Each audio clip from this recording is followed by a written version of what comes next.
I'm calling this meeting of the Palo Alto Unified School District Board of Education to order. The board met in closed session and took a number of reportable actions. First, the board reviewed and discussed a liability claim in closed session this evening and unanimously rejected the claim student versus PAUSD. And second, the board unanimously voted to approve a special education settlement for 2 students who have raised claims against the district. The confidential settlements resolve such claims in exchange for specified reimbursements and attorney's fees. The names are withheld to protect the confidentiality of the students and parents.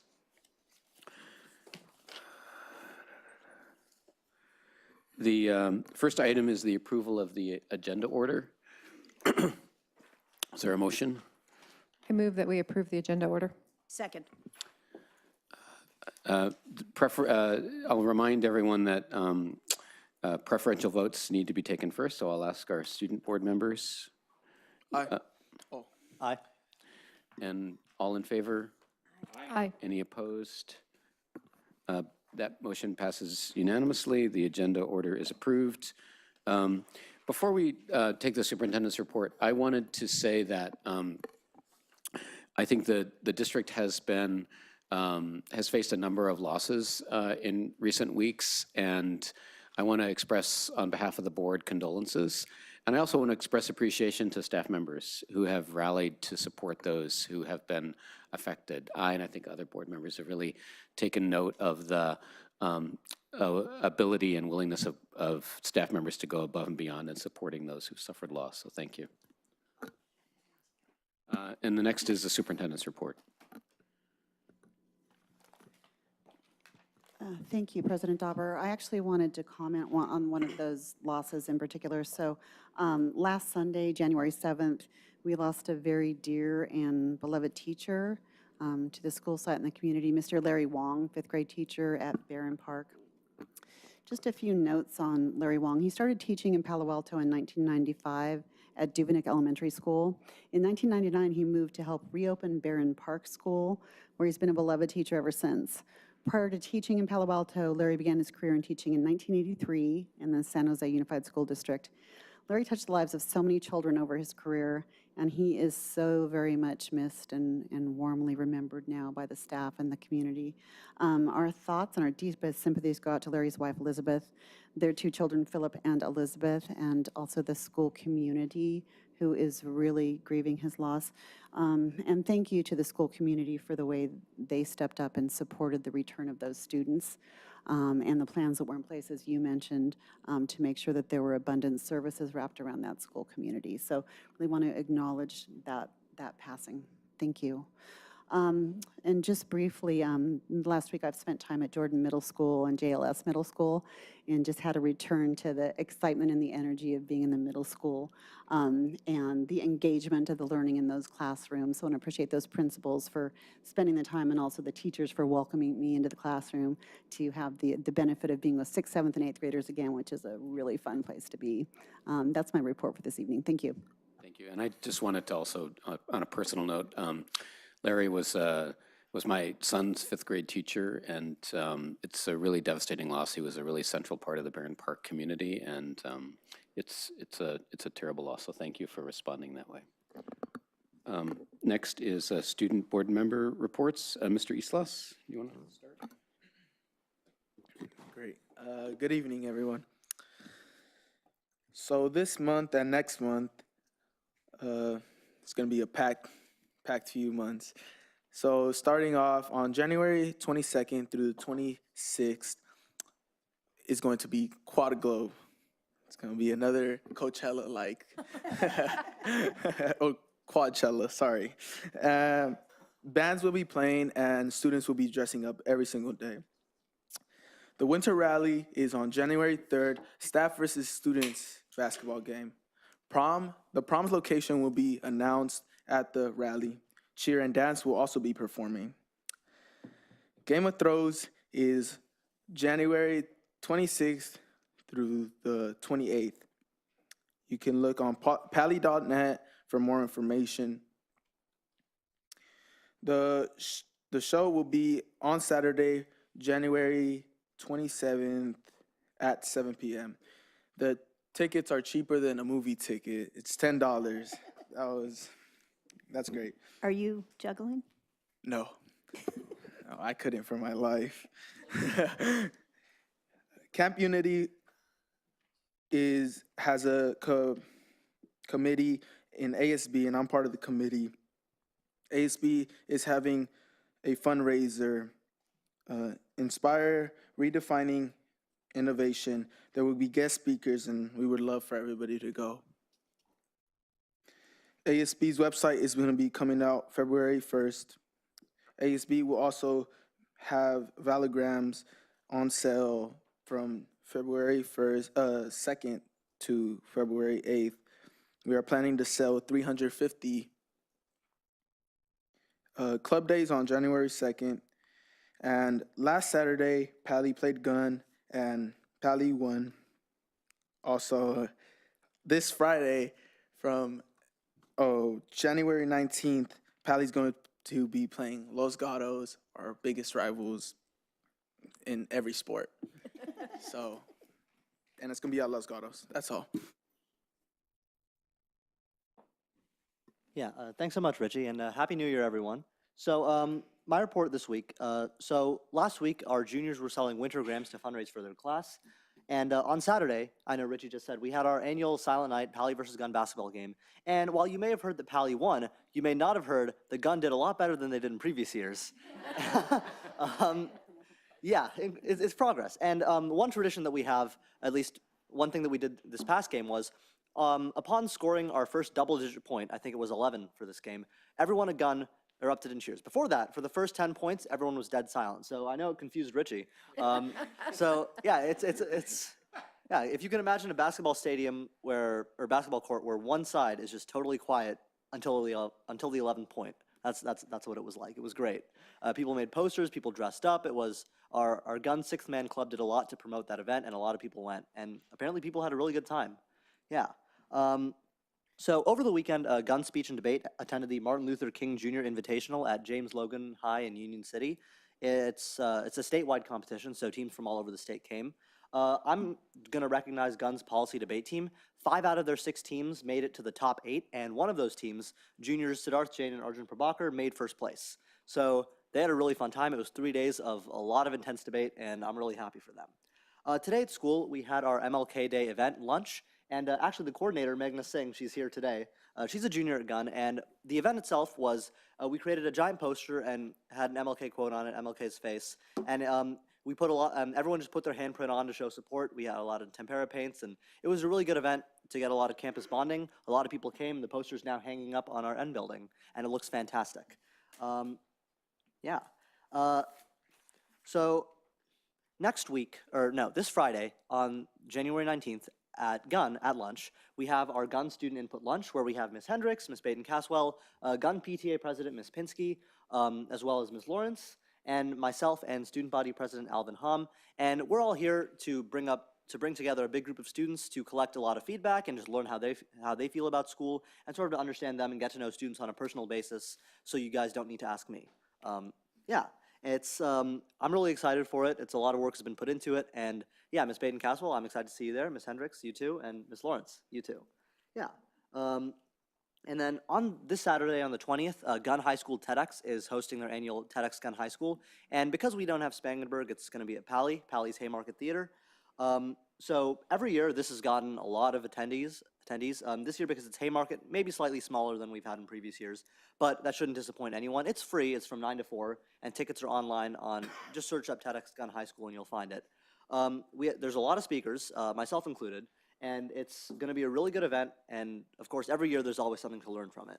There's also some cool performers like Gun Hip Hop Club, so yeah, just plugging them here. And then last but not least, next week we have our Spring Club Fair, so all our clubs, both old and new, are going to be on the quad, advertising themselves. And yeah, you'll catch me at the MUN booth, and I think that's about it. Thank you. Thank you very much. The next item on the agenda is the approval of the consent calendar. These are items that we approve in in one vote without discussion unless a member of the board or a member of the community wishes to discuss one, in which case we pull that item and put it on the agenda for discussion. Is there a motion? So moved. Second. Moved and seconded. Mr. Islas and Mr. Arun, all in favor? Aye. Any opposed? Board members, all in favor? Aye. Aye. Any opposed? Passes unanimously. The next item on our agenda is open forum.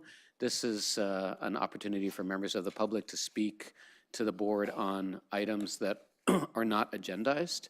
If you would like to speak during open forum, please bring forward a speaker card. We have one card, Kathy Jordan, if you could approach the podium.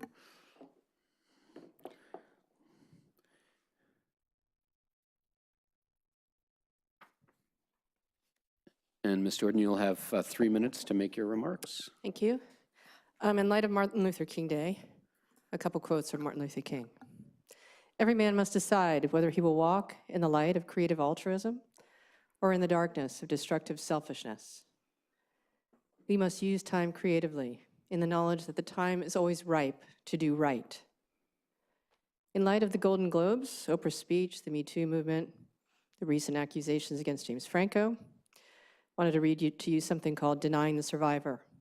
As to me, that seems to be what PAUSD is doing by ignoring the lack of adherence to the law by those documented in the Cozen Final Report, those who are Kim DiOrio, Vicky Kim, and Kathy Lawrence for October 2016, and Kim DiOrio, Vicky Kim, and Adam Paulson for the November 2015 incident, according to the victim's family. Both students suffered, weren't able to access their education. They're waiting for a response. So denying the survivor, why victims are not often believed, why they are often not believed, silenced, and shunned by the very people they depend on for support. So many survivors of abuse and those that support them have spoken with us about that pain of not being believed. The pain of being denied by friends and family or by trusted authority figures, such as our PAUSD school administrators, is often a second form of trauma for survivors. So why? Why do the very people that children expect to protect and nurture them do the very opposite? Denial. As the saying goes, denial is not just a river in Egypt, and it's not just for addicts either. Many people will automatically experience an initial wave of shock and denial, but these acts happen. So what is the deal when a person chooses to live in denial and has a smirk on their face and ignore the victim in need? What is the purpose of denial? If they can convince themselves that it didn't happen, they can continue life as usual. Such denial is often accompanied by victim blaming. If the person is willing to accept that the act of abuse did occur, they may deflect the blame off the offender onto the victim. Why did you let this happen? Why did you expect dressing like that? If it's the victim's fault, they don't have to feel bad about the fact that it happened or that they didn't have the courage to do the right thing and help the victim. Add in a side of minimizing. It wasn't that bad. She was old enough to know what she was doing. Protecting appearances. If those that deny abuse are protecting their ego, it could be argued that those that silence victims are protecting their reputation. Or let's just forgive and forget. Survivors don't have the ability to choose their memories, or a lack of basic compassion. It takes compassion to imagine the trauma of sexual abuse and listen to the survivor speak about their experience and feelings. A person that is more concerned with their own situation or feelings may choose their own wants over the victim's needs. A weak constitution. Many that fail to help the victim do so because they simply lack the courage and moral strength to do what is necessary. They may care about the victim, but sadly, something else is taking priority. In the end, it's about them. Thank you, Ms. Jordan. I want to remind the audience that each of the items on the agenda has an opportunity for public comment, and so you can submit a card and indicate which agenda item you wish to speak to, and you'll have that opportunity on each one of them. I have no other cards for open, excuse me, for open forum. Is that right? I think that's correct. Is that correct? Okay. So let's move to the action, discussion, and information items on the agenda, the first of which is the 2016-17 Annual Independent Audit Report. Ms. Hendricks. Thank you. So the independent auditor has completed the audit for the fiscal year 2016-17 and is here with findings. Ms. Mack is going to introduce that and the auditor as well. Thank you. So tonight we have Ms. Chiffon here from our independent auditing firm here to present the report to you. Thank you, Kathy. Good evening and Happy New Year. My laptop's a little too large for this podium, so I should have brought my little notebook. So we're doing a little history lesson tonight, and I'm sure all of you have already read up on this 100 and some odd page report. And I hope you do appreciate the work and effort that's gone into it. Your team here, your management team did a great job of working with my team to come up what we think is a good, transparent representation of the district for the fiscal year ended June 30, 2017. And I do appreciate the board approving our contract as the new auditors for the district, so I do want to say thank you for that.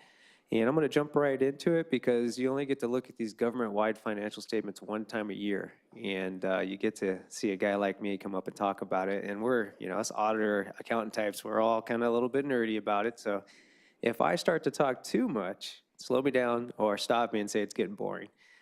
I'm going to touch on some of the big topics, and the big topics from a government-wide perspective. And keep in mind, government-wide, we're taking your fund statements, consolidating those funds, adding some long-term assets and liabilities, and saying, hey, here you go, take a look at some net position. There are other terms in there, such as deferred inflows and deferred outflows of resources that you don't normally see throughout the year. Those terms were developed really for GASB 68, your pension liabilities. And the best thing you can take away from GASB 68, Governmental Accounting Standards Board Statement number 68, is that you now record a significant long-term liability. And when I say now, I should say since 2014-15. And that long-term liability has to do with your pension for PERS and STRS combined. And it's gone up significantly since we first issued and implemented that statement. So as of June 30, 2017, this district's liability was $210 million. As of June 30, 2016, the liability was $168 million, so a $42 million increase in 1 year. If you look back to 14 and 15, I'm sorry, I didn't do that myself for this meeting. Typically, my clients have seen that it's gone up probably about 40 to 45% since 14, 15. So we're seeing a trend of increases every year, significant increases every year. Most of it's in the STRS plan, but still, even the PERS plan has gone up quite a bit over the last 3 years. Now, what does that really mean? Well, if you think of it from a government-wide point of view, it's net position.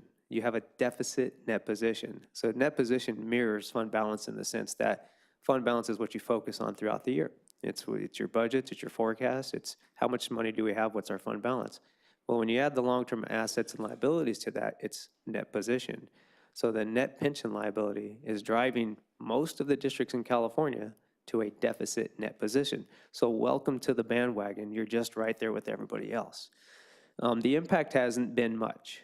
The bond rating agencies, we haven't seen anything negative from them yet in relation to this.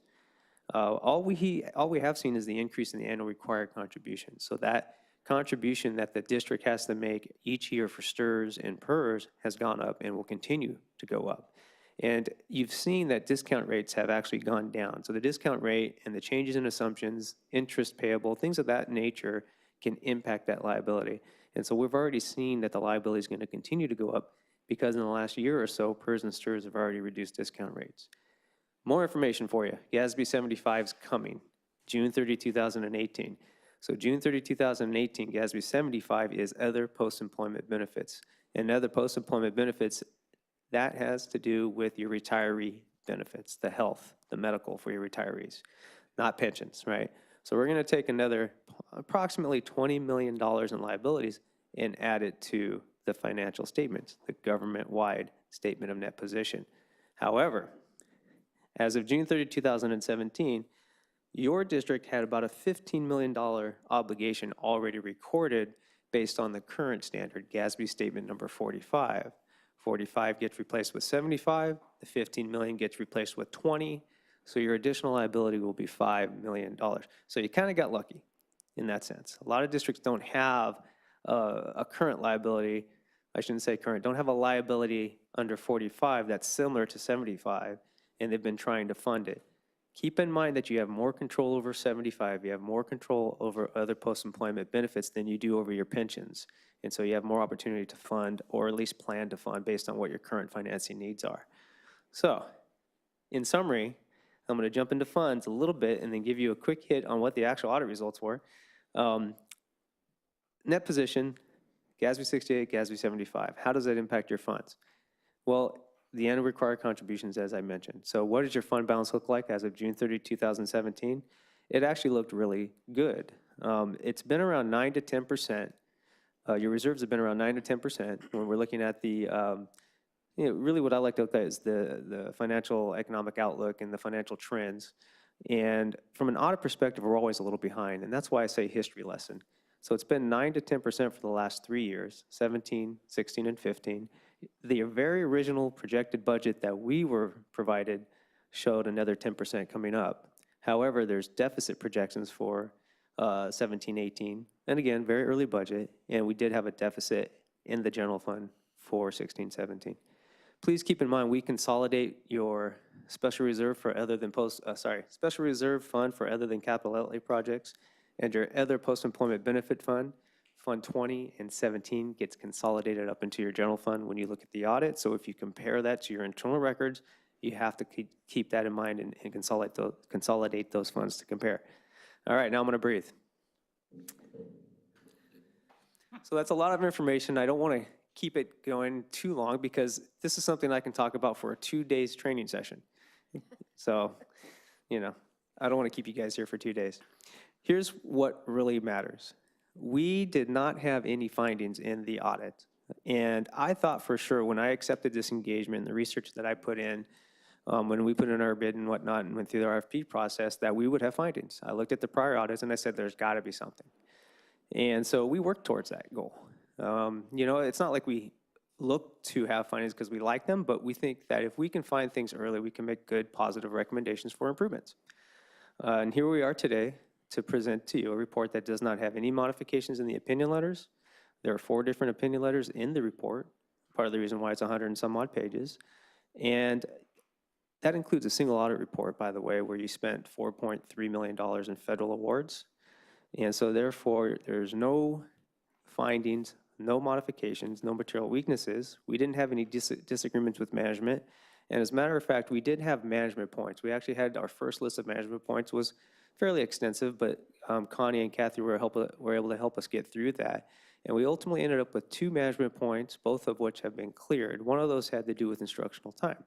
And what our thought was that we need to do a little bit better monitoring earlier with the instructional time. However, we increased our sample size and the district was in compliance with the instructional time requirements. All right, so hopefully I didn't talk too much or too quickly. Please feel free to bring up any questions that you have, and I'll be more than happy to answer them. Thank you. Shall we do a 3-minute round? Does that work for folks? Ms. DeBranza, can you begin? I don't have any questions. Thank you so much for your work. Thank you. Mr. Collins? Oh, sorry, Ms. Godfrey. I'm sorry, I was operating out of memory, which was, We're doing the new skip believe it or method. not, faulty. Just waking everybody up. Exactly. It looks like I'm going to need to cede some of my minutes to Mr. Collins anyway. It looks like he has a list. I was happy to see no findings, and I was happy to know that you looked hard so that you felt confident in your first time doing it with the no findings. I did kind of have a question. I did have a question about instructional minutes. Sure. It's a place where we've had some trouble in the past figuring out like how to track it and that sort of thing. How do you audit that? Oh, we actually, we look at the number of school sites. Well, let me take a step back. It starts at interim. We document the control process over the instructional minutes, what each site's doing, how that works up into the district office, who's responsible for monitoring that, centralizing that, and really taking all those bell schedules and summarizing those minutes by site to make sure that they meet the minimum requirements.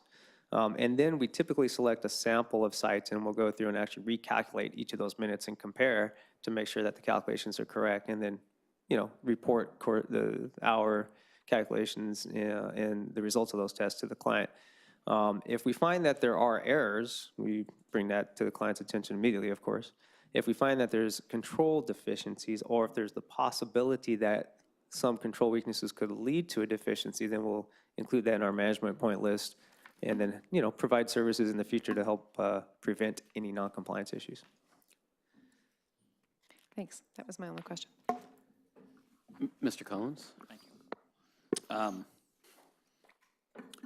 Thank you for coming. I, like my colleague, very pleased to hear that despite your best efforts, but not surprised that despite your best efforts that you were not able to discover any findings, because I think we were on a pretty tight ship. A question, what was your interaction with the board in conducting the audit? Yeah, typically we like to meet with the board president. We're not absolutely required to meet with the board president. If the superintendent has sufficient powers to where they can be the designated individual that has oversight responsibility, then we can meet with that person. But typically we'll send out different types of letters, or we'll communicate through what we like to call a SAS 114 report. And then sometimes we do that through the board presentation, where we'll communicate different points with the SAS 114 report. We also send out fraud questionnaires to board members. We rotate that each year. My recollection would be that we either would have sent out a fraud questionnaire with one of your board members, or we may have actually scheduled an interview with the phone. I myself had met with your superintendent at the time to review the audit. So those are the different ways that we'll interact with oversight. I guess I would like to request, and this is just a request and my individual preference. I think it is an important part of the board's role to exercise financial oversight, and the audit is one of the main mechanisms. I guess I am slightly surprised that there are situations where you meet with the superintendent and not the board, because the management is part of what the audit is supposed to be checking on. So it seems like if the superintendent is the highest level person you meet with and you don't meet with the board, then that seems to open an opportunity for perhaps misrepresentation on the part of management and that the audit might not catch. So I'd like to invite you to reach out to the board and have more extensive conversations with the board going forward. Absolutely. Because I think the board may have questions that would be useful to get answers to in the context of the audit, and you may have questions that the board may be able to either shed some light on or give you feedback on your concerns that would cause you to do more digging in certain areas. Yeah, I absolutely agree with you. Okay, so I would love to see that. Thank you for fixing the address on our report. I do think it is, I don't like to call out small things like that, but I appreciate that. I mean, it's, your job is to scrub the details. I agree. And so making sure the details are right in the report is incredibly important. So thank you for making that correction and bringing the corrected reports. I will say one comment on that is, we are a San Jose firm, and it shouldn't happen, but San Jose versus Palo Alto is not acceptable. And it was the one time this year, and it hasn't happened since I started my firm, so just a little self-defense there. I have more, but we can come back. Ms. Baten-Cowswell. I actually would be okay with him finishing his questions, because I don't have that many. All right, that's fine. I don't have that much. Mr. Collins? I did want to, you'd mentioned I thank you for taking the time to talk about the pension liability, and for answering the questions that had been posed before the meeting. I think it's an unbelievably important topic that's not well understood, certainly not by myself, and I think by most in the community. The fact that it went up by $42 million last year and is now $210 million and puts us in a net negative position, is all of those are very concerning to me, in addition to the fact that the discount rates have already been announced, that they're going down significantly, which is going to add tens of millions. I kind of eyeballed it at maybe 40 or 50 next year. And no, who's to say those discount rates are the terminal discount rates, right? They could go even further, wouldn't shock me if they did. So we've got a very, very, very large liability kind of hanging on our balance sheet, and while we have a long time to pay it off, I do think, I appreciate your guidance. I mean, the fact that everybody else has it, I guess, gives me some comfort at least we're not alone. But if you're in an ocean surrounded by sharks with a group of people, I don't think that makes it, the outcome isn't any happier because you've got company. How do you see other people dealing with this problem? Well, most people are really focusing on what their 3 to 5 year budgets are, and some might even look out 10 years, and to make sure that they have, cash flow and fund balance available to be able to anticipate and afford the increases that are going to come. Because yes, the liabilities are going to increase. Yes, you have no control over those assumptions that they're changing. Okay, well, what's my estimated impact of that? What kind of reserve can I put aside fund balance wise to anticipate my annual required contribution? Because that's what really matters. Because you have to keep running the schools, you have to keep running transportation and special ed and all these different programs. And so really it's about looking at that fund balance that you have available and projecting out and making sure that you have good, accurate projections. I mean, that's really super important to work with the management team and making sure that they understand what could happen if the economy goes one way or the other in this situation. Okay, thank you. You're welcome. No problem. Thank you. I'm wondering what percentage of your clients have findings? Your school clients? If you would have asked me that question 4 years ago, I would have said maybe 15%. Now I'd say more like 85. 85, no Yeah, kidding. well, maybe last year was 85. This year it might be more like 60. We have a process, the management point process is what I call it, and a lot of firms do it this way, where we come out and we do that first audit early as we can, so that we can identify any potential problems, and then we present that list to management, and then we work with them back and forth to see if we can get rid of some of these issues and make recommendations for improvements before they become a compliance finding in the report. And so then we either determine after that whether these are management letter comments or it's just they die in the audit documentation and stay in the work papers. So that's our process. But however, a lot of those management point findings in the last couple of years, management points in the last couple of years have made it to the report as findings. We've just had a lot of clients that haven't had the staffing to keep up with the changes in the compliance requirements. And it's been a lot of turnover. And with that turnover, more findings. So we should thank our financial staff for doing a Not just your really good financial job. staff, your different assistant superintendents, different sites, principals, secretaries. They're all were involved in this process. Yeah. So thank you. I know no letter of findings is always good, but that's actually pretty dramatic. Yeah. If that's what you're getting. You said you had 2 management questions. One was on instructional minutes, which you then further audited. What was the other that you were concerned about? TB test. I'm sorry? TB test, tuberculosis. Oh, tuberculosis Yeah, so test. it was a documentation issue where our initial sample, we weren't provided with or we couldn't find certain documentation to prove certain tests were done when they should have been. Eventually, they were brought to us, and it just took time. So it was just a filing problem, and so that's what our recommendation was internally. Hey, let's get that shored up. So the information's there, everything's done correctly. It's just about being able to have it when we need it. Okay, well, that's good. I'm glad that was our biggest issue that you Yeah, thought you found. Can you imagine having an auditor looking at TB test? Yeah. I didn't realize that was one of the things you looked at. Do you know what LA Unified's pension liability is? I do not know it off the top of my head. It's got to be astronomical.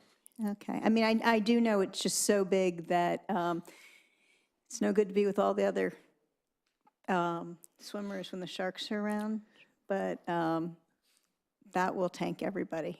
Yeah. And I think this is a statewide issue, but it's not evenly distributed across the state.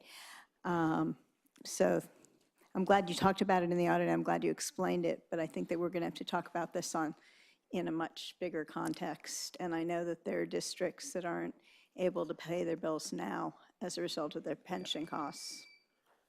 Thank you. You're welcome.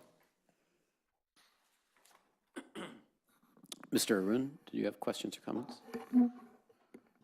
No questions. I just want to say thank you for the presentation. My only questions were about instructional minutes, but those were answered. Thank you. Thank you.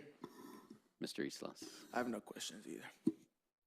I don't have any questions. Thanks for raising the pension issue, and the increase in contributions really is significant for our district, because increasing the contribution by 1% or so of salary every year really makes our compensation costs increase before we even get to raises and benefits. And I think it's important for everyone to understand that, there's a substantial part of our compensation cost is actually going towards increased pension costs, and that's increasing over time. Any other comments or questions? Thank you very much. Very informative. We appreciate it. Thank you.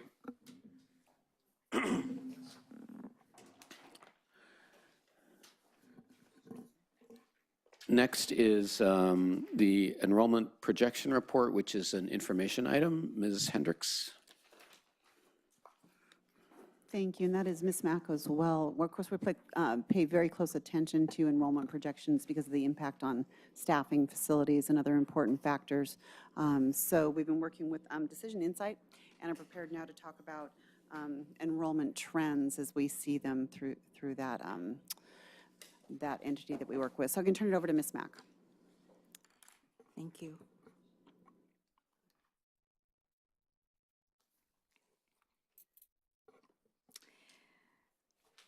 Our enrollment forecaster, Decision Insight, has provided an enrollment projection report through the year 2022.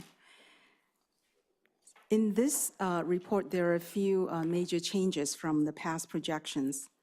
The first change is we're only providing a projection for the next 5 years only.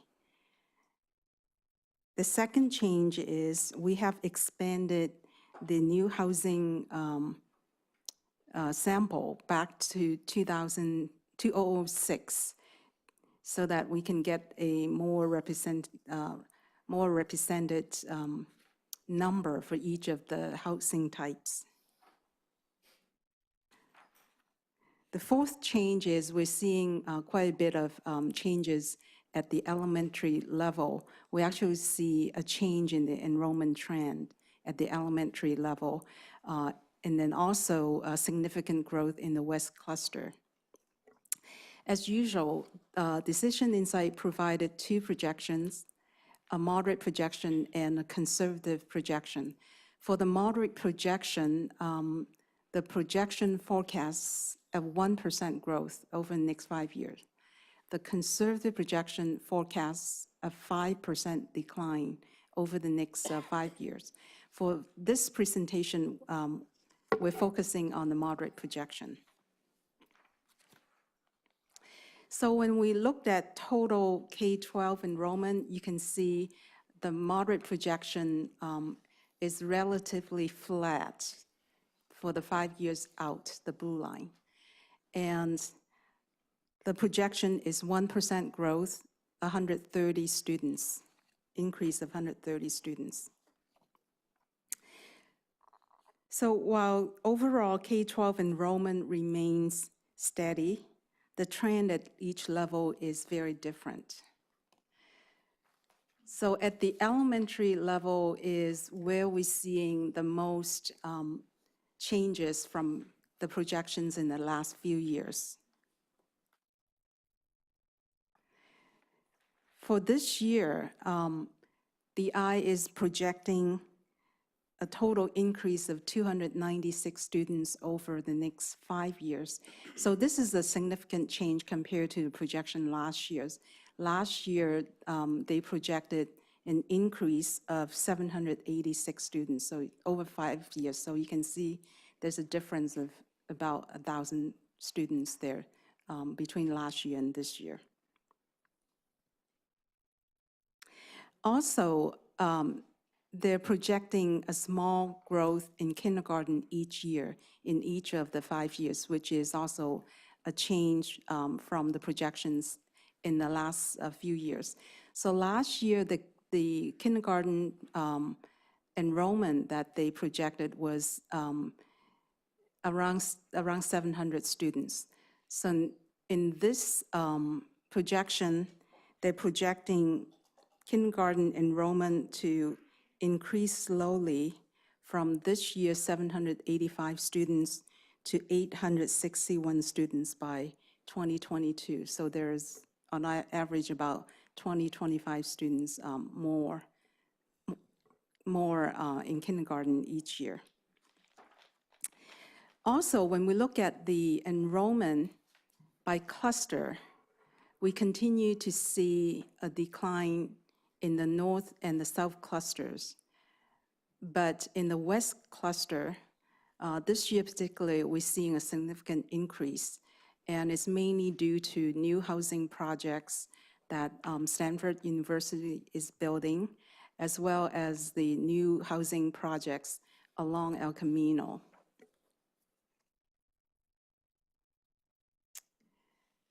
This is a chart that shows the projection. The dotted line shows the projection by cluster. The orange line is the west cluster. At the middle school level, we're seeing a continuing decline in enrollment.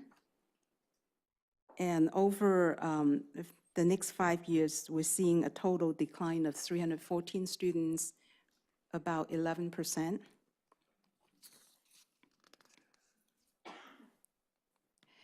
At the high school level, we'll see increase for 2 more years, in the next 2 years, and then enrollment will start to decline in 2021.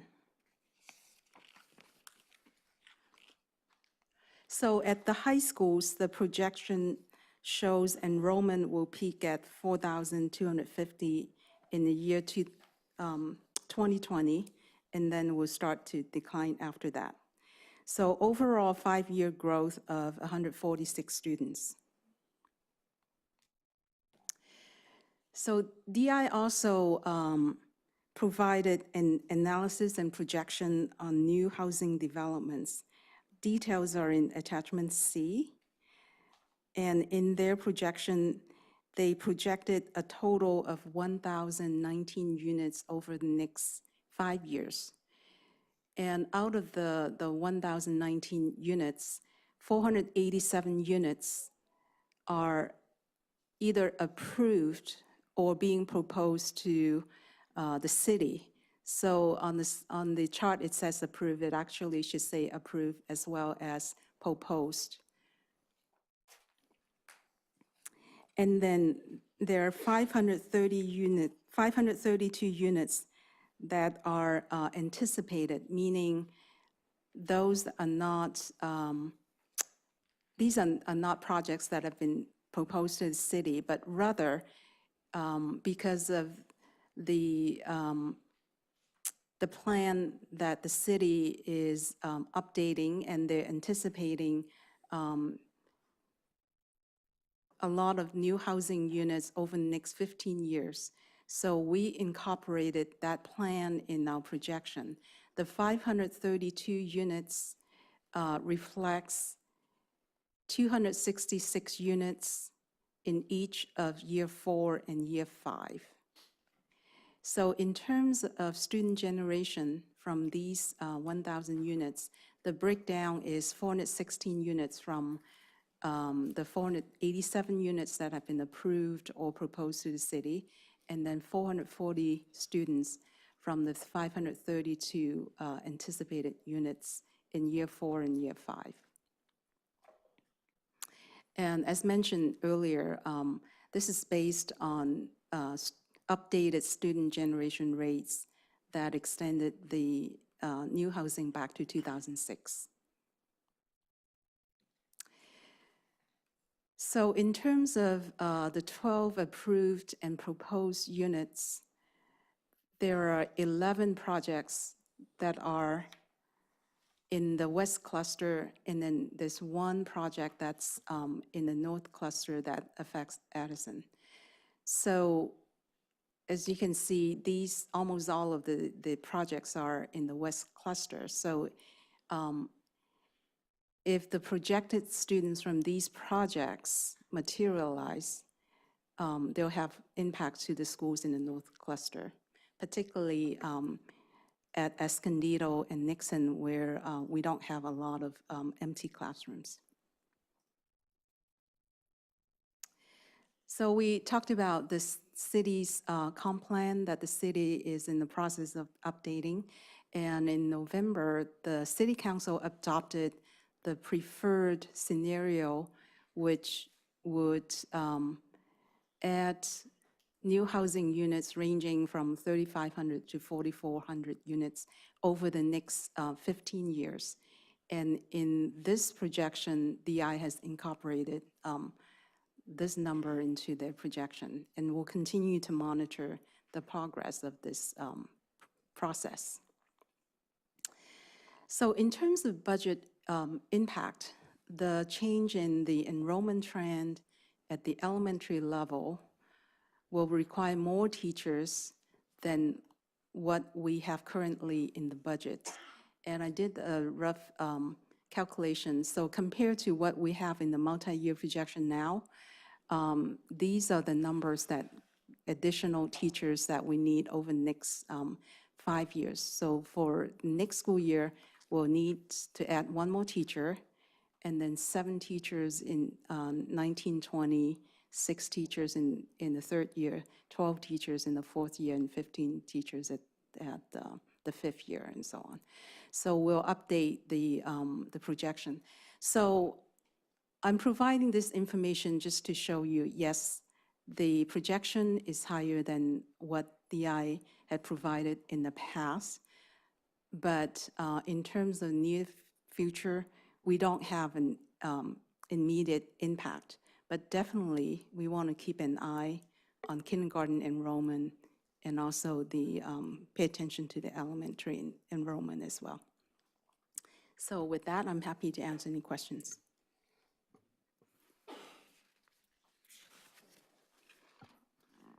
Thank you, Ms. Mack. Should we do a 5-minute round? Maybe we won't need that, but maybe we will. Yeah. Okay. Ms. Baton-Caswell? Thank you for this report. I wonder if you could talk about how the projected increase in folks at Stanford will impact this. They're not included in the projections, right? Am I correct? Yes, So they're not anything additional from Stanford, the extra 9,000 additional people at Stanford in today's projection, which will probably change over time, probably get bigger, that will be an addition. Right. And then one thing that has changed in the city is the zoning on granny units has changed, encouraging them. I know a number of people that are converting their garages right now into really little cottages. And are those considered in these projections?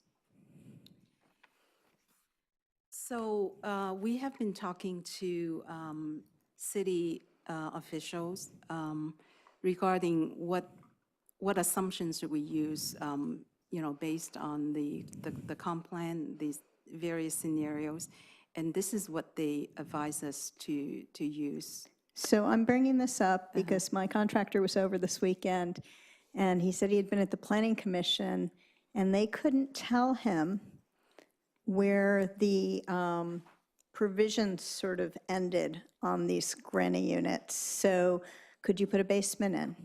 Could you build them up? Because right now the requirement is they stay in a footprint, but it's not clear how big they actually can be. So it is possible someone would move into one of these if it was built with a basement and up with children. And if we're not considering those units as bringing in children, if that's not part of the projection, then maybe it should be. The other thing is that I know what you have here is, or DI is projected 266 new units for the 4th and 5th year. However, I talked to a council person this morning who said that the comp plan is projecting between 250 and 300 new units completed, occupied per year. And the way the new rules are reading is if they don't actually get that to happen, they will change the zoning in order to get it the next year. So there's going to be a much more aggressive push to make sure the zoning actually results in, and when I say changes in zoning, things like, oh, you didn't need to have, we didn't get the number of people we wanted, okay, you don't need to have a parking space anymore. And I'm not saying that's the choice, but those are the kinds of choices that are going to be made. And I think it's likely we're going to see a faster ramp in occupied units. And this may be more conservative numbers than what's realistic. And you're hearing this from me, and I'm usually pushing the other way. So I just want to suggest that maybe as we look at this, it's a lot more, the occupied units are a lot more realistic than they've been in the past, and there's going to be a lot more of them. And we have Stanford on top of that, and the granny unit situation. So I just want to make sure that we're looking at the whole picture Right. and not looking at it the way it used to happen in the past when they said units, and we said, oh yeah, take a while for those to get occupied. Right, so that's why we work with the city, and so the 250 to 350 unit, that's a comparable 266 units that we added in each year. Yeah, but the way you have it is, we don't get to that rate till the fourth and fifth year, and I'm just saying, we might be underestimating. And so You I'm mean just, from year 1 to year 3? the council person I talked to today really thought, starting year 1, yeah, year 1 through year 3, we should anticipate this many units as well. That's what I've been told, and so I don't know. I mean, I know in the past when Decision Insight has done projections, they've been off.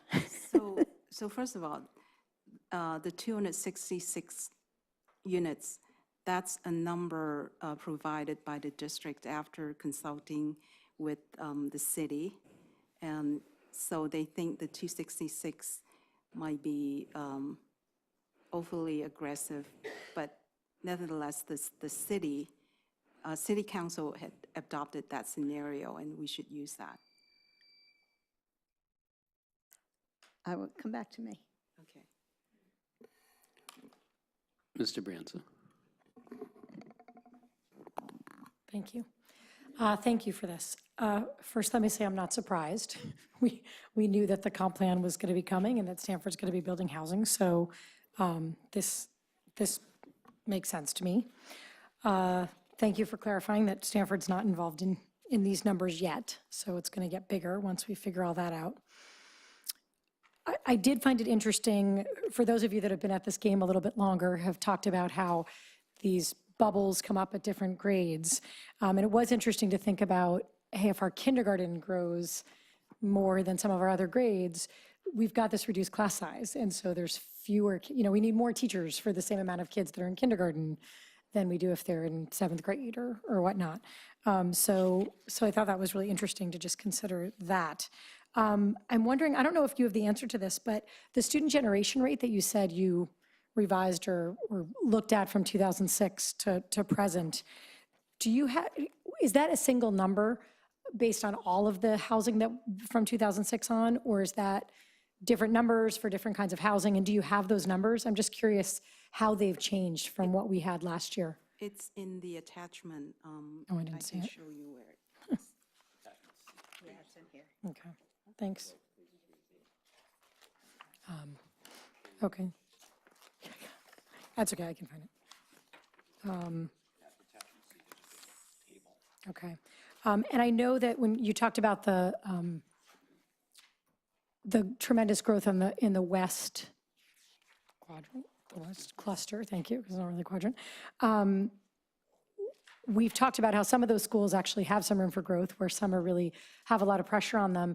And I'm actually curious about Terman, because I know where Terman is limited in its size, right? It can't get much bigger. So where we might have some flex room in growing Barron Park a little bit more, growing the number of students in Briones, we're set on Terman, right? There's no room to expand that in really many ways. So that's just something I'm sort of thinking about going forward, that we might have to get really creative there in how we grow in the next couple of years. But it's also got me thinking of how this ties to our Stanford GUP and how that's what we're going to be asking for and how things are going to change there. So I don't have any other questions. Thank you. Ms. Godfrey. Thanks. I have a kind of a process question on, so we don't change our boundaries very often. It's not a very pleasant experience. So we made a change. when we talked about the housing, the Stanford housing on California Avenue, whatever it's called, University Terrace, right, with those kids going to Nixon instead of going to Barron Park, so they wouldn't have to cross over Page Mill. That felt like the right thing to do. But do we have a process by which, at some point, this gives us enough pause that we start thinking about if it's time to change boundaries? Like when we talked about, when the Enrollment Management Committee did their work last year or the year before, whenever that was, 2016, at that time, I felt like it would be good practice to look at our boundaries every few years and under the right conditions, make changes. And that most of the time, we would look at it and say, okay, no, this is roughly right, and we should stick with this. But that it would probably be like good hygiene just to do it. So at what point do we look at this and go, oh, West Cluster, we should look at the boundaries? So, we have 2 checkpoints this year. First is after round 1 registration, we take a look at kindergarten enrollment and kind of compare to past year. If we see an increase, that's one indicator. And then the second checkpoint would be the 14th day enrollment. We should take a look at that. And you're right, that's one of the recommendations from EMAC, that we should take a look at the boundaries more often. Yeah, because we took some goals around number of overflows or reducing the number of overflows. And I know this is all moving parts, right? Because the last time we looked at it, it was quite different. But there must be some way that's not, there must be some combination of kids in seats that are suggested by this 14-day enrollment and this registration, and, the next few years forecast that compels us to look. So what would it, of those 2 checkpoints, what would make you say it's time for us to look at boundaries? So 17, 18, we saw a change in the trend for kindergarten, after declining for several years. This year, we see kindergarten enrollment going up. So if after round 1, if we see that's a continuing trend, then we should look at the enrollment projection more closely by school, especially the 4 schools in the West Cluster. Okay, so who does that? So does Ms. Best do that? Does she say, hey, this is what I see, here's the trigger, let's go do something? So I see that's so I would be involved in that So you project go with to her office and say, what does this look like, and do we need to start the process? Right, and so we would start, and then ultimately, it would be something that we review with cabinet. Okay, so you would, So I would take the lead. okay, and so the first registration happens, you go check, and if you say, ooh, this looks like it's trending towards us needing to do something, you take it to cabinet and say, I think it's time for us to launch a study of boundaries. Is that right? Probably not in March, probably more like in August, but certainly we can get preliminary data. Okay. I'm just trying to get ahead of the overflows and having to do this in a kind of a catch-up mode. Okay, great. That was all my questions that haven't been asked by my colleagues. Mr. Collins. Thank you.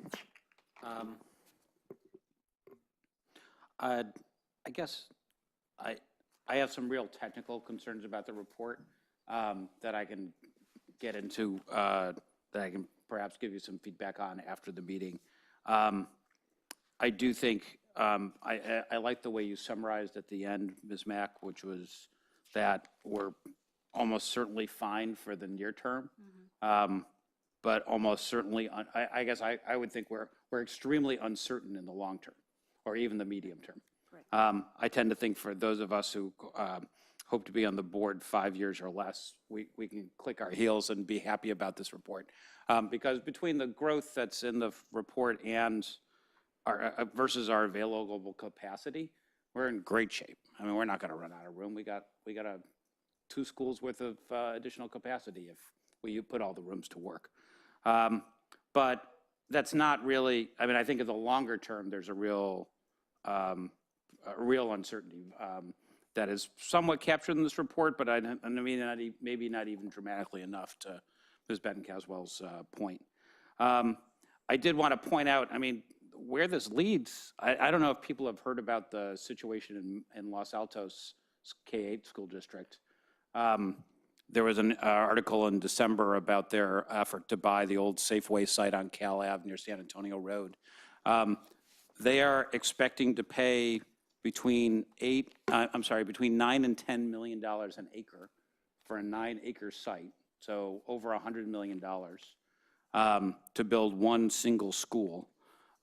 They expect that they will then sell transferable development rights to corporations in Mountain View that will then load up on office space that is above and beyond what is permitted by zoning, which will create more jobs ultimately in Mountain View, which will lead to the need for more housing in Mountain View, which will lead to the need for more school sites in Mountain View.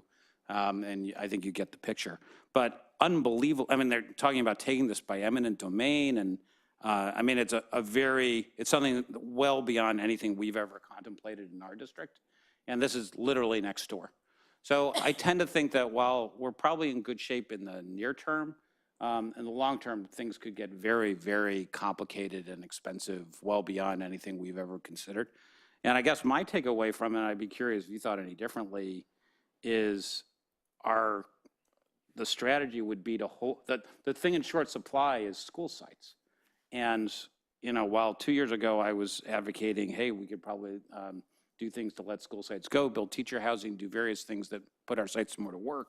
Now I'm thinking, not only we need to hoard the land we have, and maybe even try to acquire rights to more, because we really don't know what's going to happen in the next 10 years. Do you have any views on that based on this report or otherwise?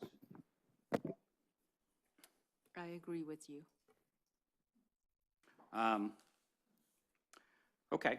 Well, I think, I mean, this report is fine. I do think we should talk about it.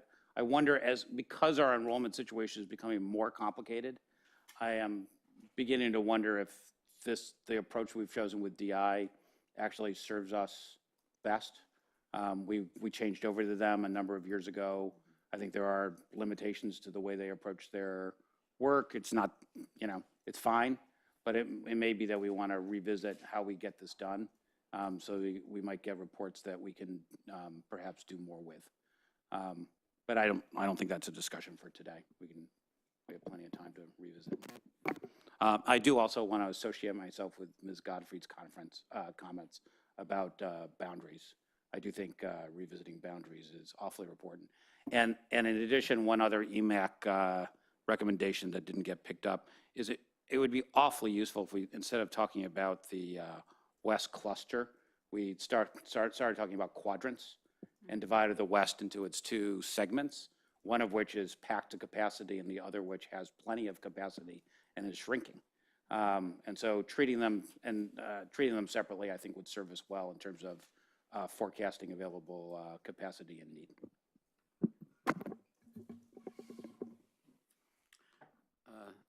Thank you. Mr. Islas?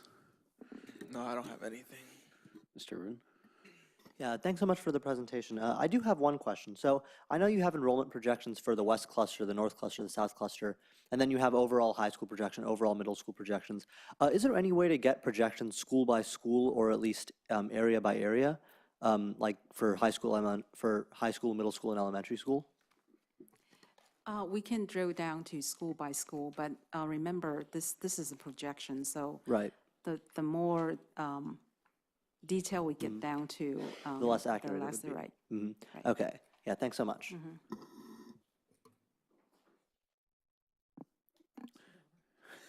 Thank you. I'd like to focus a little bit on the teacher implication of it on the slide that you have up here. So these are incremental teachers each year, right? So if I add this up, I'll get by year 5 of this. If this were to transpire, we would be Is that right? Am I reading it right? Yes. So I just did this math in my head. I think it's 43 teachers. Does that sound right to you? So remember, last year, the projection was a decline enrollment of around 700 students, so over 5 years. So it is a big change. Right. So, And the significant impacts are in the out years. And part of the reason is we have increased the number of anticipated housing generating more students in year 4 and year 5.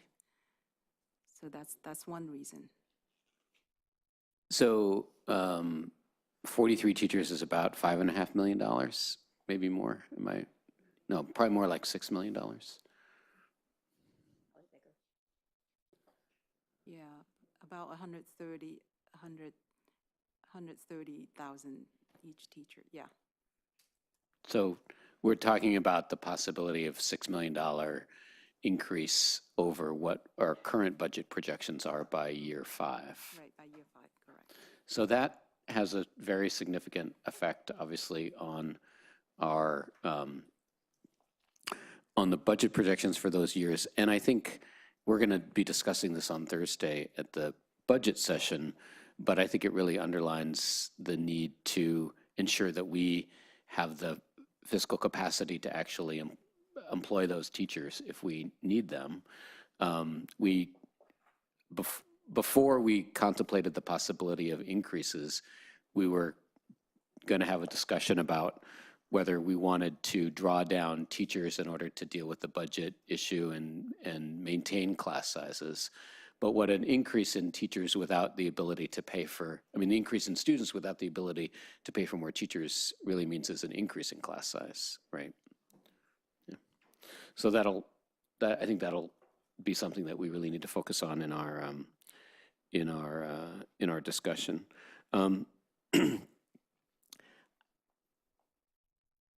Yeah, I think that's actually the point that I wanted to cover. Shall we go around again for those who have further comments? I know Ms. Baton-Caswell, you said you had something else. Maybe I'll start with just following on to what you just were speaking about. We're going to a budget planning session on Thursday, and we don't have the inclusion of what Stanford's current GUP projections are included in here. So when we look at how many teachers we would need, we're not including that. So I do think we have to have some sort of projection on that, particularly since those students will not come with a commensurate amount, at least if today's situation stays the same. The Stanford students aren't coming with a commensurate amount of income with them, a commensurate amount of taxes with them as the students that are generated by Palo Alto. So I do think we have to talk about that and make sure that we're realistic in what we're projecting out in terms of both income and teacher needs at the current class size. The other thing I just wanted to bring up, and the most painful topic in any school district to discuss is boundary changes. It's more painful than anything else. And since there's a lot of uncertainty here, I think we need to be very judicious about when we have this conversation and how we have this conversation.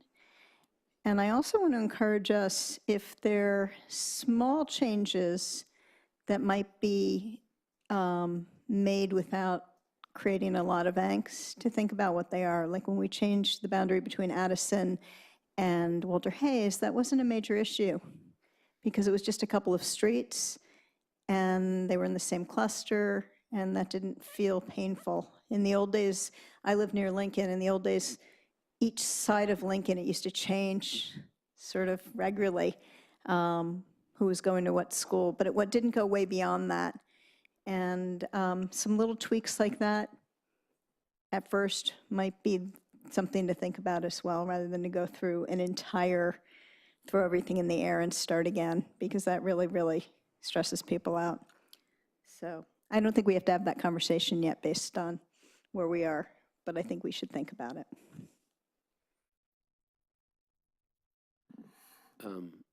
Anyone else? Anyone else? Ms. Hendricks, did you have comments? Ms. Mack, I think we know one of the toughest things to predict is always kindergarten enrollment, challenging. And when we had looked at initial data, it looked like a more steep incline of enrollment for kindergartners. Looks like it's leveled off for at least next year. Can you talk a little bit about kind of how that shook out that way?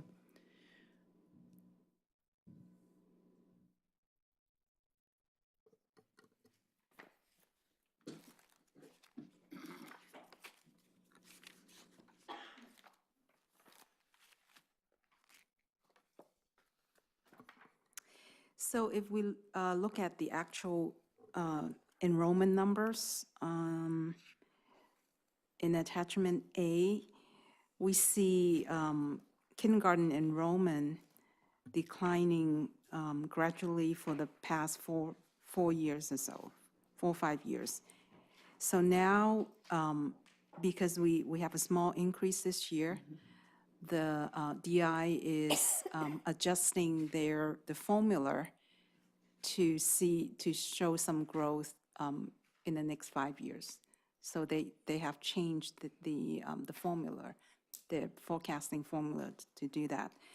So now they're projecting the kindergarten enrollment level to be similar to the level of 2014 and 2015 level. So we currently, so we just started round one process.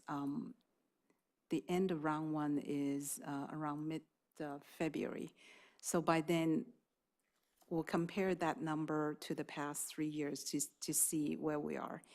If we're seeing the numbers lower than the round one numbers in past years, then it will give us some confidence, okay, probably kindergarten enrollment will not continue to increase this year. But if we see an increase in number compared to the last 3 years, then we can kind of validate, the projection is a more valid one. All right, thank you. Okay, thank you very much. Let's move on to the next item, which is A to G graduation rates and SAT, ACT results, I think. And this is an item for information as well. Ms. Hendricks? Thank you. So we do have a data slice for you tonight. It's actually a rather hefty data slice because we've been able to add to it since we moved it off the December meeting. So primarily, we're going to be speaking about A to G, a lot of information around that. We've also got some information for you on SAT, ACT, and AP as well. And I think the exciting thing about looking at data together, again, as I said before, is always, the questions that are raised when you look at data. What does the data tell us? What questions do we find? And how do we look at that in terms of what we need to do and want to do in terms of supporting the student experience for all students? So I'm going to turn the microphone over to Ms. Conway, who's going to introduce Chris Kohler. And I think we also may need probably Assistant Superintendent Ofek. And I know our high school principals are here as well and ready to respond to questions. So thank you for being here.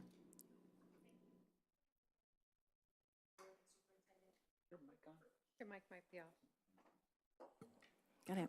Okay, so pursuant to Administrative Regulation 6146.1, Christopher Kohler, the Director of Research, Evaluation, and Assessment, will be presenting for your consideration to 2017 data on A through G eligibility outcomes, graduation outcomes, and other college and career readiness outcomes.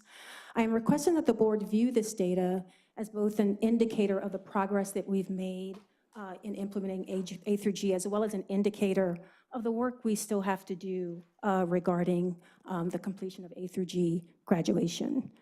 So I'm going to turn this over to Chris Kohler, and I will, obviously, if the principals are here, there's a space up here up front, so you won't have to walk too far if you will take the first 2 chairs here. And Chris, I'll turn this over to you. Thank you, Lana.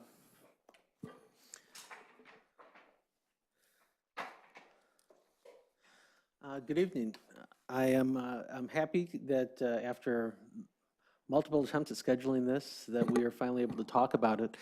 In the time since we originally had slated this to appear, a couple of things have changed. First of all, we did finalize our CalPAD submission with our graduating class of 2017 data.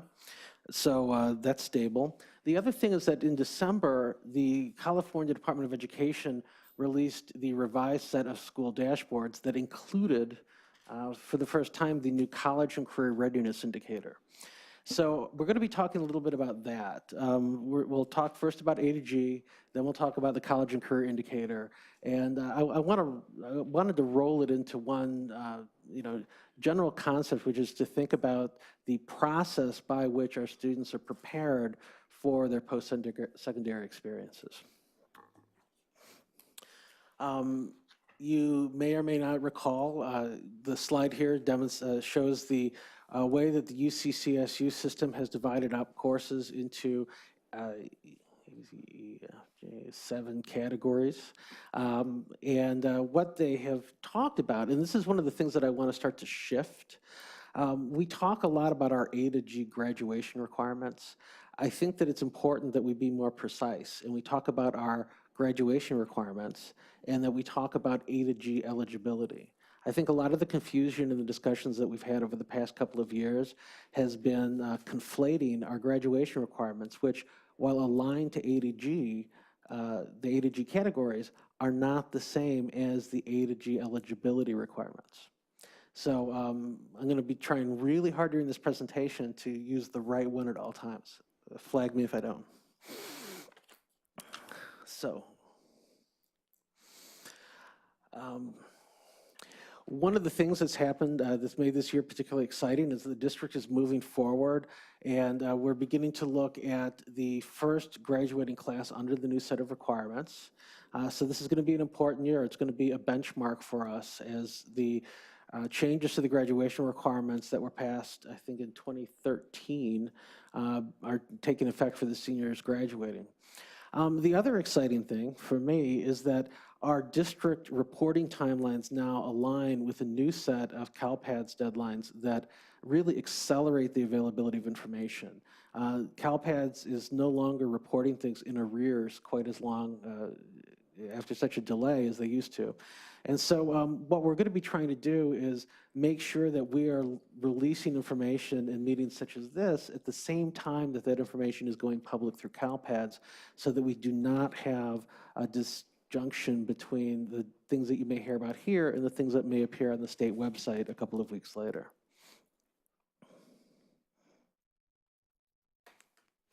Now, this is a brief profile of our graduating class of 2017, so the students who graduated last spring. And one of the things that you're going to notice, and I think this is something that surprises a lot of people, is that they see that while the graduation rates were in the mid 80s to upper 90s, the A to G rate, the MET A to G eligibility rate, is considerably lower in some circumstances compared to that graduation rate. And the first thing that happened with me a couple of years ago was I said, well, how could somebody graduate had they not met A to G? And that was the genesis of, oh, we need to start being more precise with our language. So what we have is we have a situation where we have students who are graduated from PAUSD who are not A to G eligible according to the UC-CSU system. The question then is, well, why does that happen? What does that mean? And that was one of the questions that I heard people sort of preemptively ask after we were delayed the second time, I think. And that is this: we've been scratching our heads, and there are a couple of reasons that we imagine the students fall short of meeting the A to G eligibility requirements while still graduating from the district. The first is that they may elect to do so. There are students who may know that they're going to be going out of state or may know that they're going to a private school, and so it is not a priority to meet the A to G state eligibility requirements, so long as they're meeting the PAUSD graduation requirements. Now, we don't know how many students may fall into that category, and it has been suggested that's something that could be added during an enrollment or academic planning process, so that if it were known that the courses that the students were choosing were not taking them to meet the eligibility requirements, that they would acknowledge that and say, yeah, I know that, I'm doing something else. But we don't know how many of the students who do not meet are elective. The other reasons that we imagine are academic struggle, and those are students who fail to meet the C- minimum for it to count for state eligibility requirements.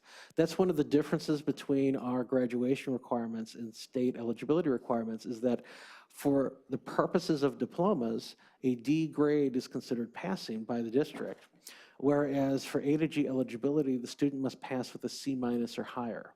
So part of the disjunction between our graduation and eligibility counts would be students who are graduating and not retaking classes that they scored a D in order to meet eligibility. And finally, the situations where we might be able to control it would be academic planning, and that simply is that at some point the students' academic plans got off the track and they did not bring it back on the rails by the time that they reached the end of their 4 years.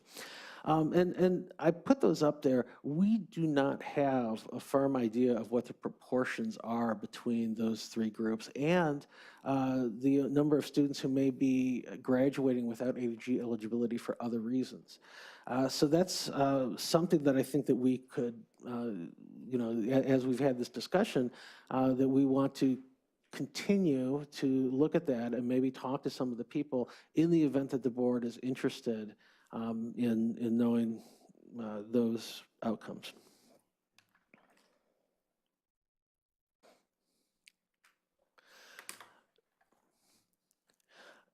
This chart is showing over the past 4 years the A to G eligibility rate of the different subgroups that exist within our student population.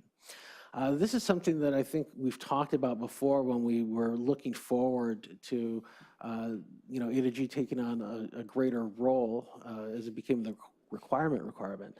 And what you're seeing here is that we maintain the different, the performance gaps between our historically underrepresented students and those of our majority populations.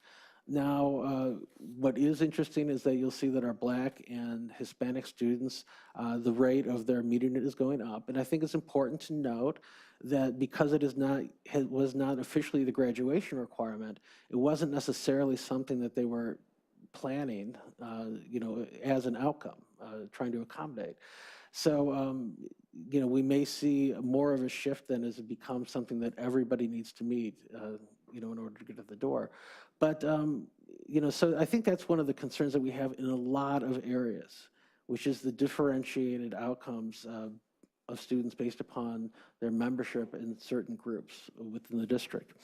Now, I have been asked about where do we know if there is, where the failure points are, and if there's a difference between the groups in what we're seeing in terms of the students who do not meet A to G eligibility. We do have the numbers so that we can take a look at the graduating students and run a report looking to see if they failed to meet the number of academic credits in the A through G categories. We wanted to see if there was a particular area that was causing people to fall behind, and if there are areas where particularly any given subgroup. What we see is gaps of between 30 and 40% in all the categories B, C, D, and E. That's English, math, science, and language. So the gaps themselves are really distributed among different academic areas, and it's not that we're seeing a particular area where a certain group is being underserved. Finally, we see all the students are actually doing relatively well in visual and performing arts. That's F and category G, which is college preparatory electives.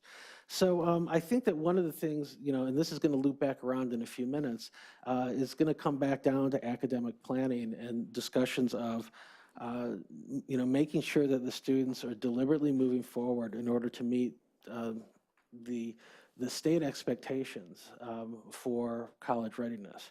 Now, I do want to revisit a graph from 2 years ago. You remember the first time that we, in the sense of me and you, discussed this. There was a big explosion graphic there in 14-15. And what's happened since then is a lot of work has been going into the underlying systems that are allowing us to track this work. And the reason that I wanted you to see this graph without being encumbered by lots of numbers is to see that by 15-16 and 16-17, the percentage of students graduating with meeting A to G has converged at Pali and Gunn. That's why it was pointing and becoming needle-like. And I think we really owe that to some changes in the way that we've improved the course process. Ms. Ofek has spent a considerable amount of time trying to make revisions as to how we register our new courses with UCOP and making sure that that information is consistent within our information systems. Again, we have larger projects such as the Course Master that are moving forward. But we've been paying deliberate attention to the underlying data so that when we begin to generate reports on A to G, we know that they are going to be concrete. And that divergence a couple of years ago didn't make any of us feel good, and we have spent a considerable amount of work trying to turn that around.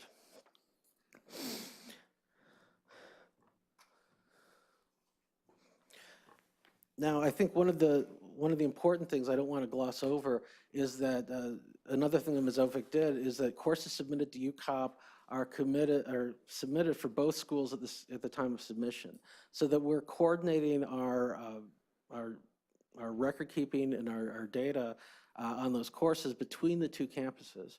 And I think that's important also.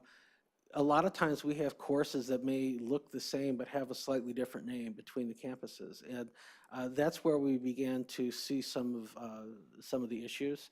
A lot of the matching is done based upon course name, so it is not a trivial thing to change the name of a course because maybe it sounds more accurate as to what it's doing. The other things that we hope to see improved are increased alignment of the course offerings with the four-year academic planning across the campuses. Now, one of the things that we tried to do last year at Gunn High School was involve the counseling staff in being more proactive in developing full four-year academic plans within Infinite Campus, which is the tool that we have available to us. Needless to say, it was a difficult process. The staff, they worked really hard and they were very much invested in that process. But what we're seeing is that Infinite Campus, while it did allow us, for example, to get a sense of what the enrollment was going to look like for the next semester, as a long-term four-year planning tool, it was pretty weak. And so, as you'll see later in this presentation, we're going to loop back to the idea of talking specifically about academic planning. Academic planning, and you can imagine oh wait, I've got something different here than what's up there. Sorry. And that links to progress monitoring during the students' time.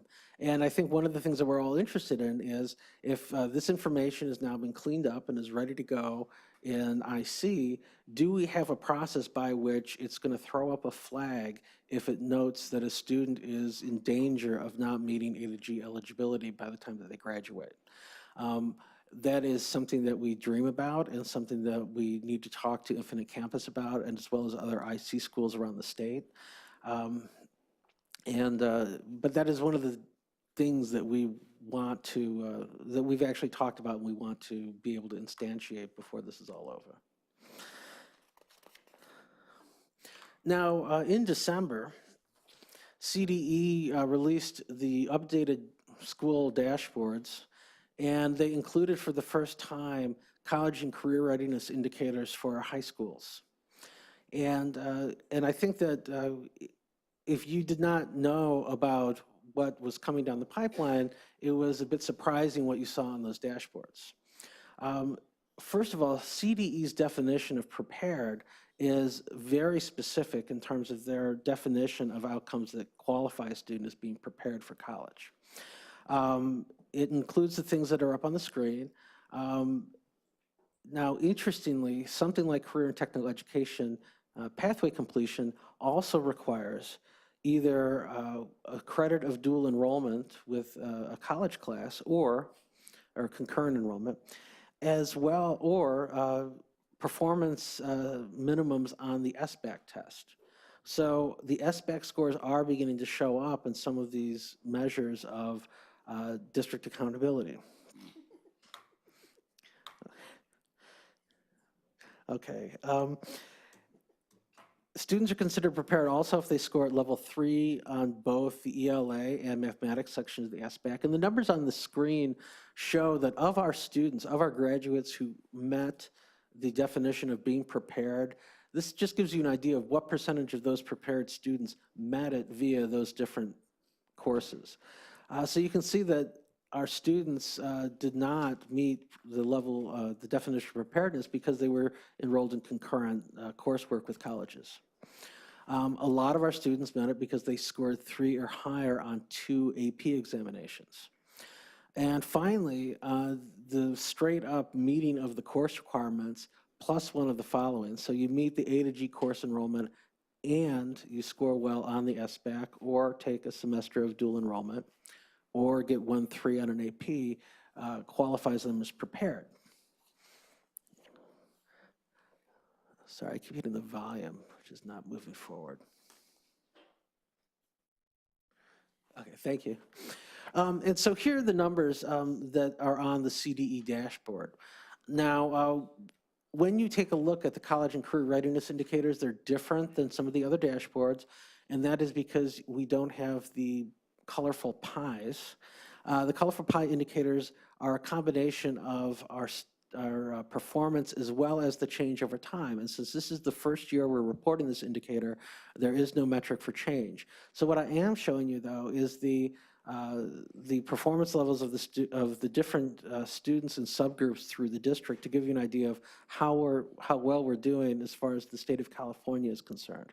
Our overall, and this is among students who have graduated, our overall college readiness of students who are classified as prepared is about 70%. That's for the class of 2017.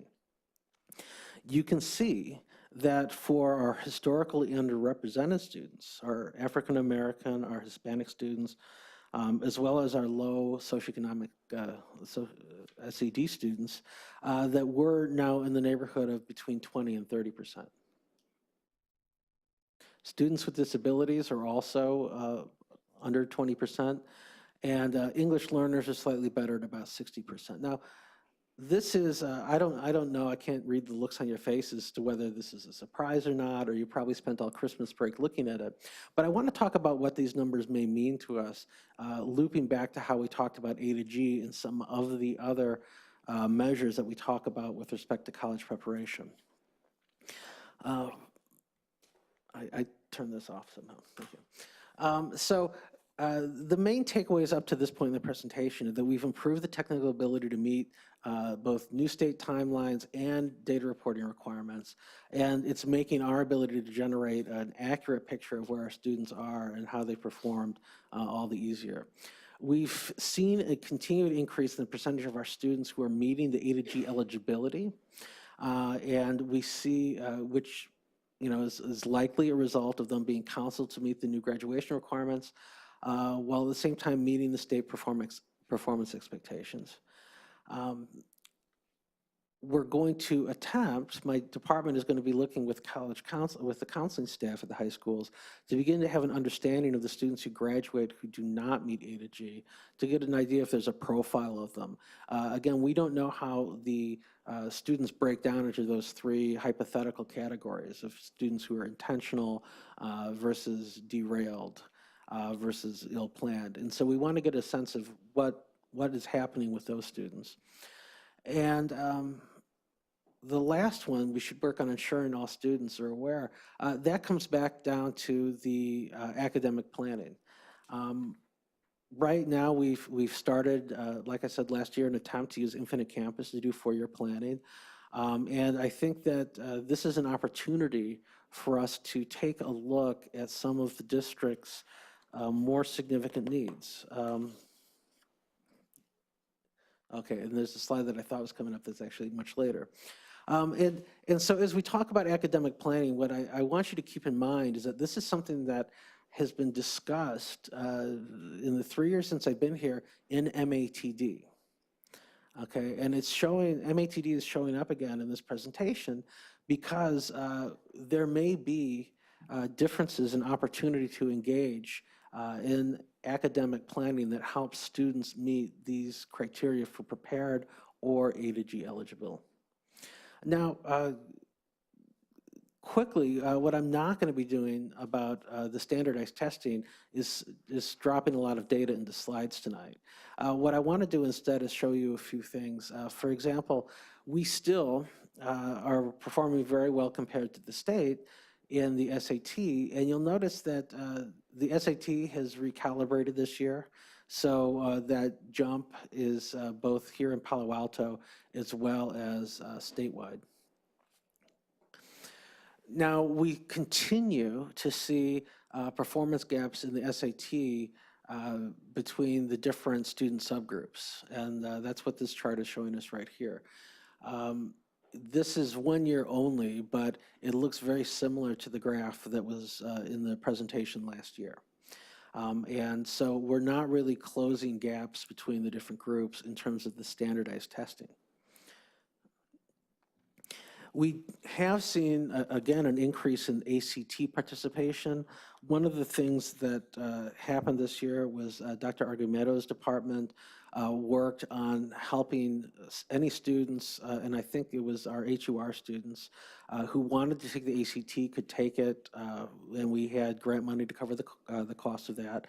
She also bought preparation books and paid for a tutor to come to do some test preparation for those students. So this has expanded in terms of the number of students. The scores, again, we don't see a lot of movement, but we still do see within the different sections of the test differences between our student groups. Now, these are not newly appearing gaps. These are the same gaps that we've seen, over the past few years since I've gotten here. But there is a certain stability to that, to them. And so the question is, are we doing things that are intentionally meant to change the standardized test scores? I don't know. But what I do know, and I'm going to go into the last part of the standardized part, is our AP score distributions.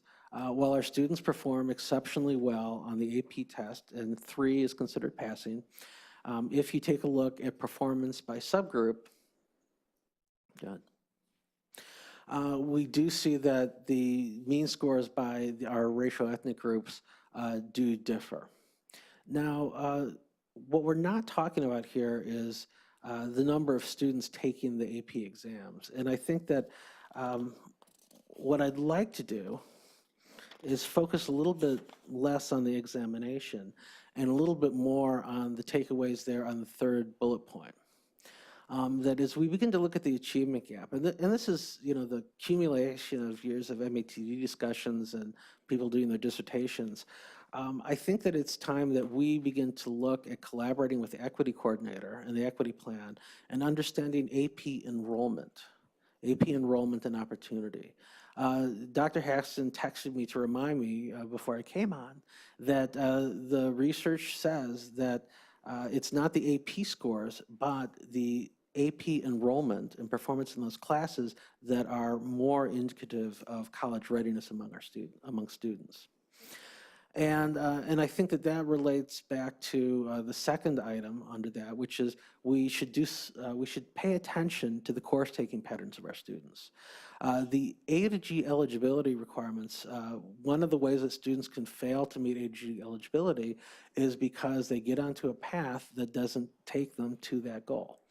And, and we need to understand whether or not that is a problem. And in order to understand that, we need to start taking a look at things like our planning process, as well as the data that comes out of the planning process. And finally, and this is really the end of the active part of the presentation, but the last section, you may remember a little over a year ago, we talked about the National Student Clearinghouse and post-secondary attainment by our students. The National Student Clearinghouse has not updated the data for this year yet, so we didn't have an opportunity to revise these. But I did want to show them to you to remind the community and our staff that our students attend college at an exceptionally high rate. And that is even with, and you put that alongside things like the state college and career readiness indicators, and you begin to see that that isn't necessarily everything that goes into the calculus of a student going on to secondary education. I bring this up really to help you understand that this is going to be a very complicated discussion. When we talk about test scores, APs, and college and career readiness, it's not a single thing to solve. It's not a single thing to look at, and it's going to require a large number of different people in different roles with the students to try to find out how we can make changes to ensure that they have the maximum opportunity for the next stages of their academic and careers. So I will leave it at that, and I'm looking forward to your questions.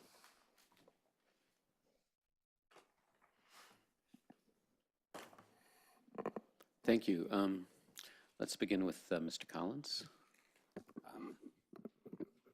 There's lots of interesting material here. Thanks very much, and I don't have any questions at this time. Thank you. Ms. Baton-Caswell. I have a few questions. First of all, I just want to clarify something, and Ms. Sofak and Ms. Lawrence and Ms. Jurio are free to chime in on this. I don't want us to forget the history behind why we did this, why we changed the graduation requirements. We changed the graduation requirements because we were seeing that there was not equal opportunity for all of our graduating children to go on to from our public high schools to go on to the public university system that was supported by our state. And this, we believed, was a big problem, that we weren't providing that opportunity for every student. And I can't remember exactly what her position was, but we had the former CEO and president of College Track on our staff here.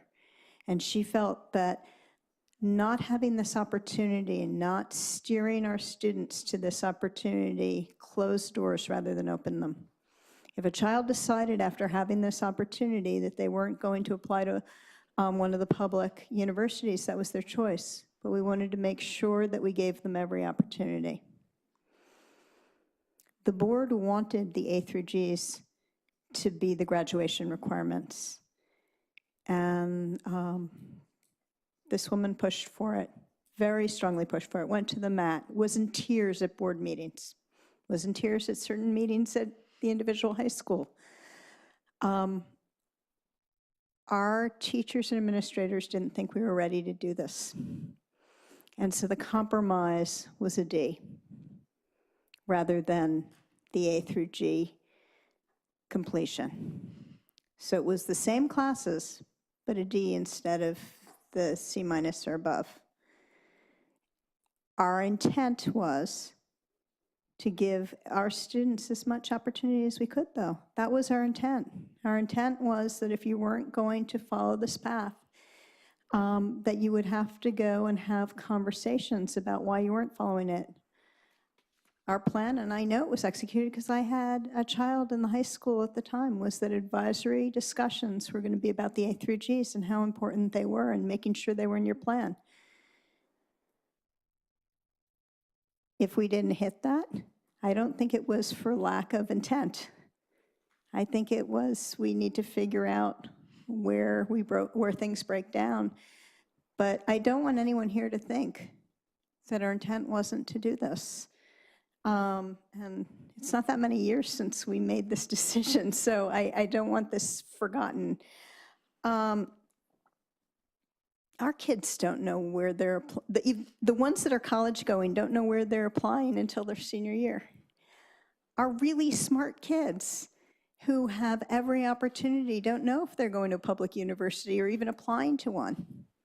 Many of them until a little before the due date for the public universities.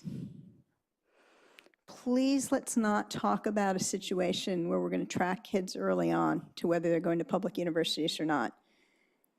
We want to make sure we're giving our kids as many opportunities as we can give them.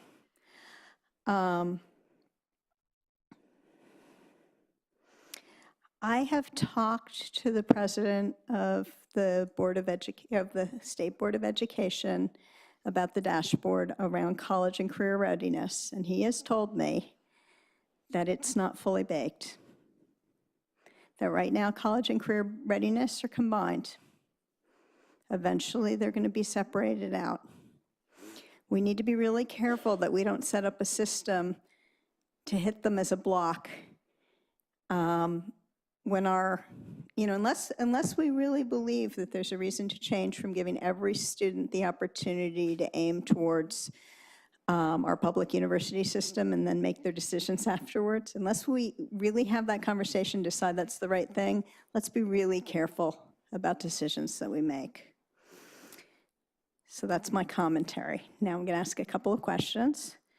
From looking in the past at our distribution of scores in our different AP classes, it has been enlightening about where we might need to invest.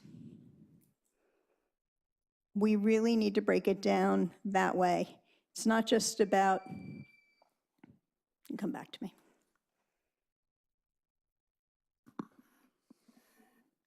Mr. Branso. Thank you. Thank you for this report and all the work that you are all doing.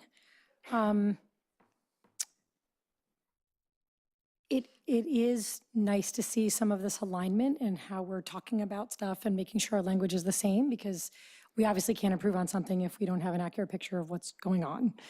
So I appreciate that. You said you couldn't tell by the look on our faces if any of it was a surprise. I'm guessing I speak for my colleagues when I say none of it's a surprise, and yet it's still nauseating to see every time, as I assume that it's nauseating for all of you. It's really hard to keep looking at it from the different reports we've seen, the equity report we've gotten, and this we've gotten. It's just not where it needs to be. It's nowhere close where it needs to be. I think we all know this. So I'm glad that we're talking about it from a variety of angles. One of the things that I mentioned in December when we were hearing from Mr. Wheeler was making sure that when we consider the things we're considering, that it's not just obviously one thing or another thing. And I think it's pretty clear that the way our system is set up, it's set up to get these results. And that's not because any one individual person is trying to get these results or any one class is trying to get these results, but it seems pretty clear that the system's working as it probably was intended to work. And we really need to work hard to bust up the entire system. And that is hard to do when it's a system that is serving a lot of kids really well and some kids barely. But it's something that I trust our leaders can do. And it's going to take a lot, and this is hopefully one of the components to be looking at. I appreciate that this focus on academic planning. I agree with Ms. Baton-Caswell. Our kids don't know where they're going, their freshman year or their sophomore year, and I don't want to narrow that field at any point along the way. I haven't spent a whole lot of time in high schools recently. I don't have any high schoolers yet. So really, it was when I was in the classroom and when I was there. But hopefully in the work that we do when they are going through registration for the next year's classes and whatnot, we can be really closely looking at whether they are on track. And if they're not on track, right then, what's going on? And I know it's easier said than done because there's a whole lot of balls in the air at any given time. But I think that's the only way we're going to really see a change in that. As for the AP enrollment, I would love for us to encourage as many kids as we can to take whatever AP courses they want to, and yet just a reminder that just because we enroll students in an AP course doesn't mean they're ready to be there. So if we are setting kids up to not be successful in any of those classes, no matter who they are, whether they're HUR students or any students, we need to make sure we're not just encouraging them to register for those classes, but that we're putting the supports in place to help them be prepared to enter and to be successful once they're there, which is a whole different level of, I guess, commitment. That's it for now. Thanks. Thank you. Ms. Godfrey? Thank you. Can you put up page number 6 for a second?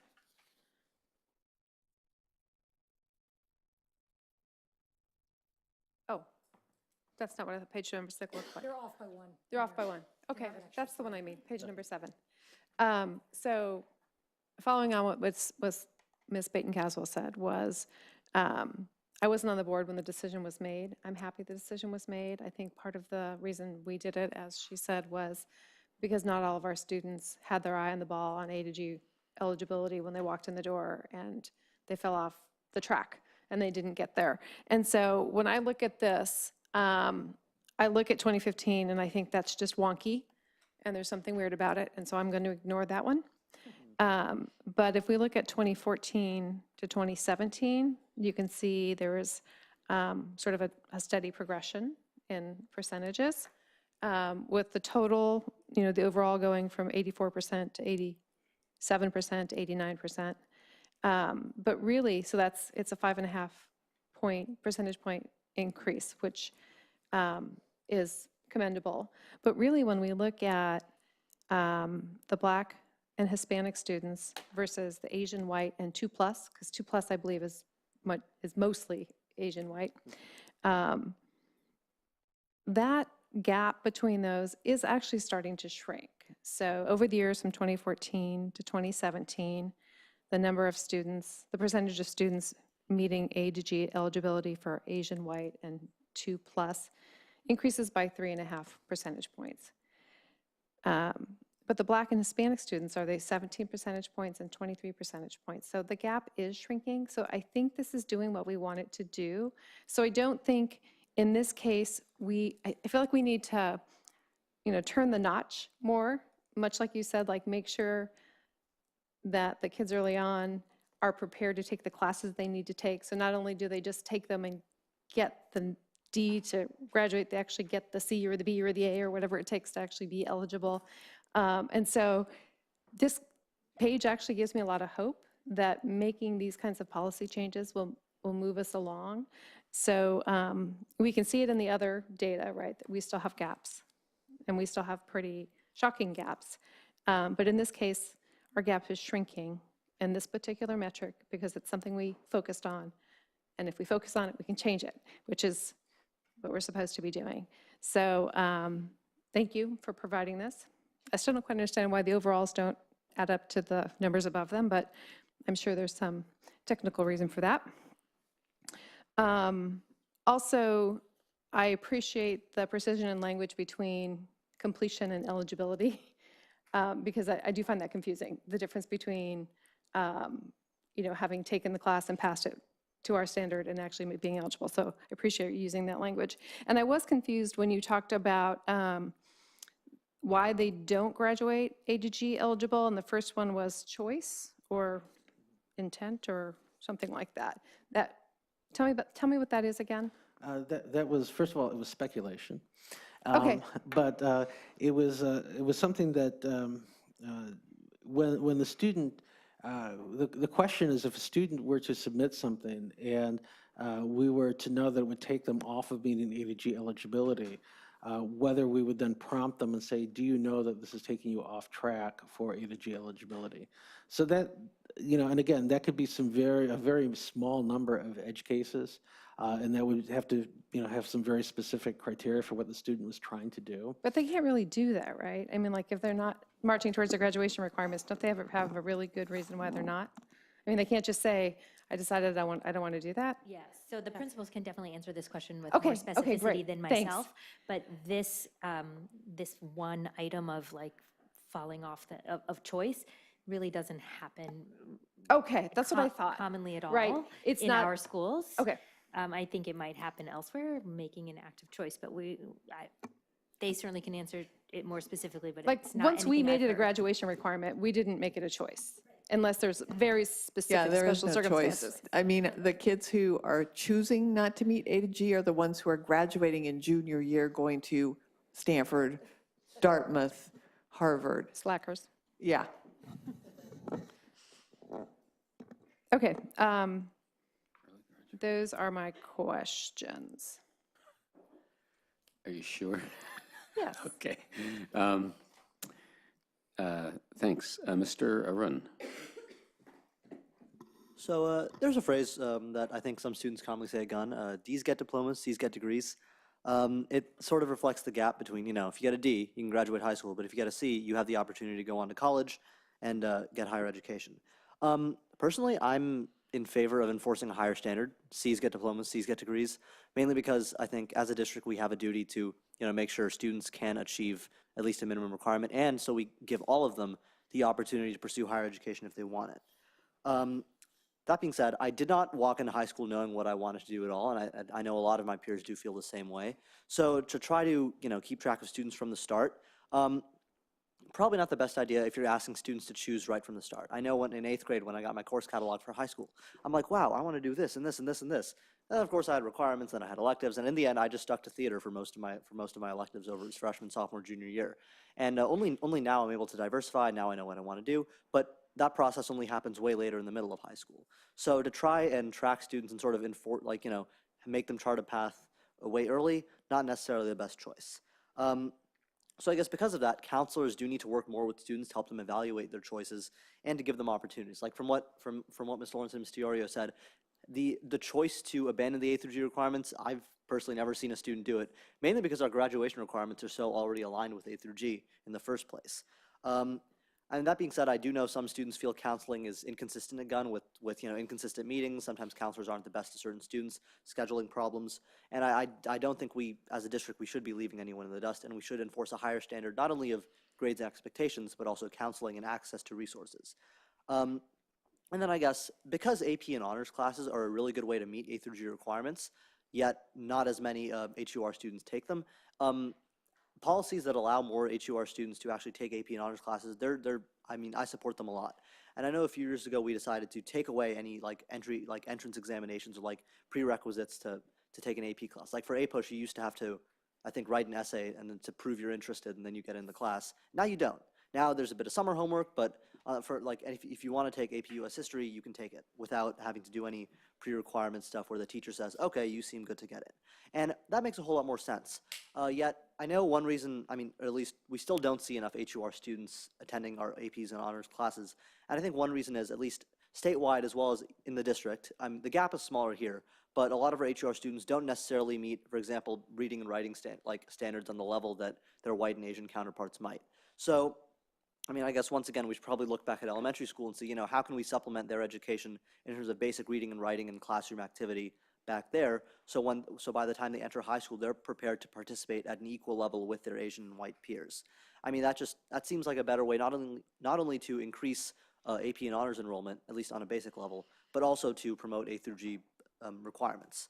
And I think aside from that, so as for the three reasons graduates fall short of A through G eligibility for electives, academic struggle, and academic planning, I would be very interested to know what those proportions are, mainly for academic struggle and academic planning, like who falls off or who's just not getting good enough grades. And I guess seeing an ethnicity distribution might also be interesting for those, just so we can actually just target them better.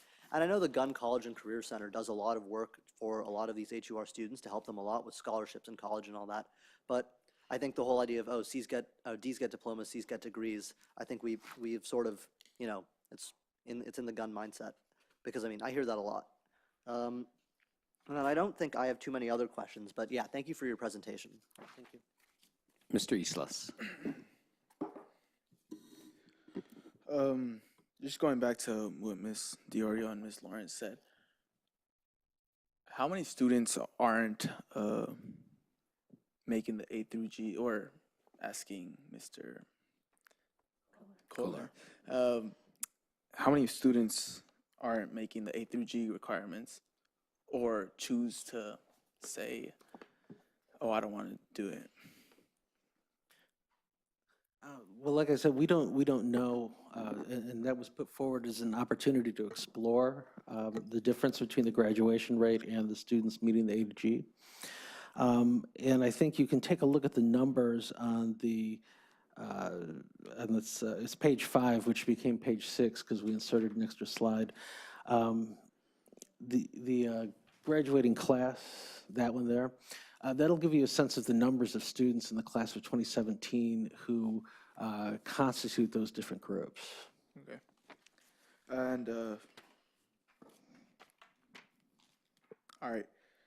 I'm gonna say this, I am not meeting the graduation requirement. I chose to not take that path because of, I couldn't pass the class. That I couldn't pass math, and honestly, when I was a freshman, I walked into some of my classes, and I was never told that I could, because I am this student with a disability, and I have an IEP. I didn't know that I could actually go to a 4-year until sophomore or junior year, when I saw the first student with disability go off to a 4-year, and I was pretty amazed.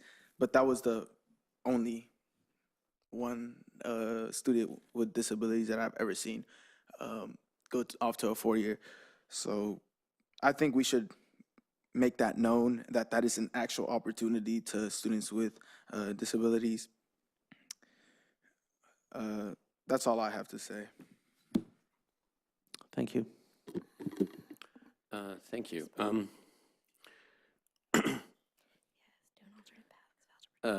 Just to add some historical context, at least from my memory of this. So the sort of theory of change behind this, as I recall, was that aligning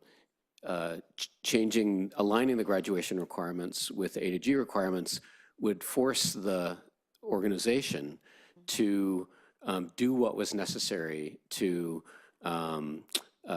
enable all students to graduate with A to G. What we just heard actually from Mr. Islas reminds me of the context at the time.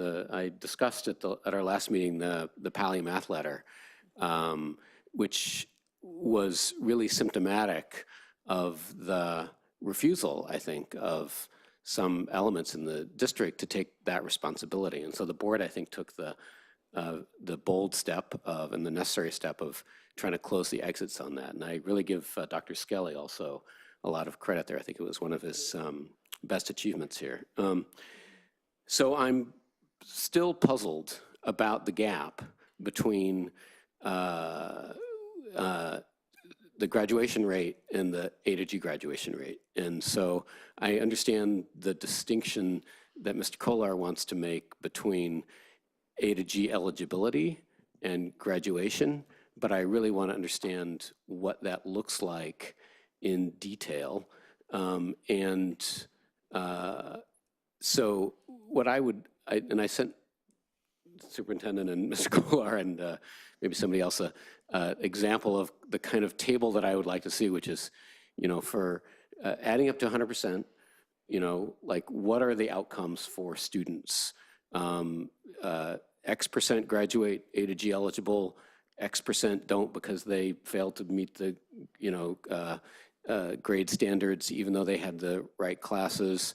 X% had an alternative graduation, waiver.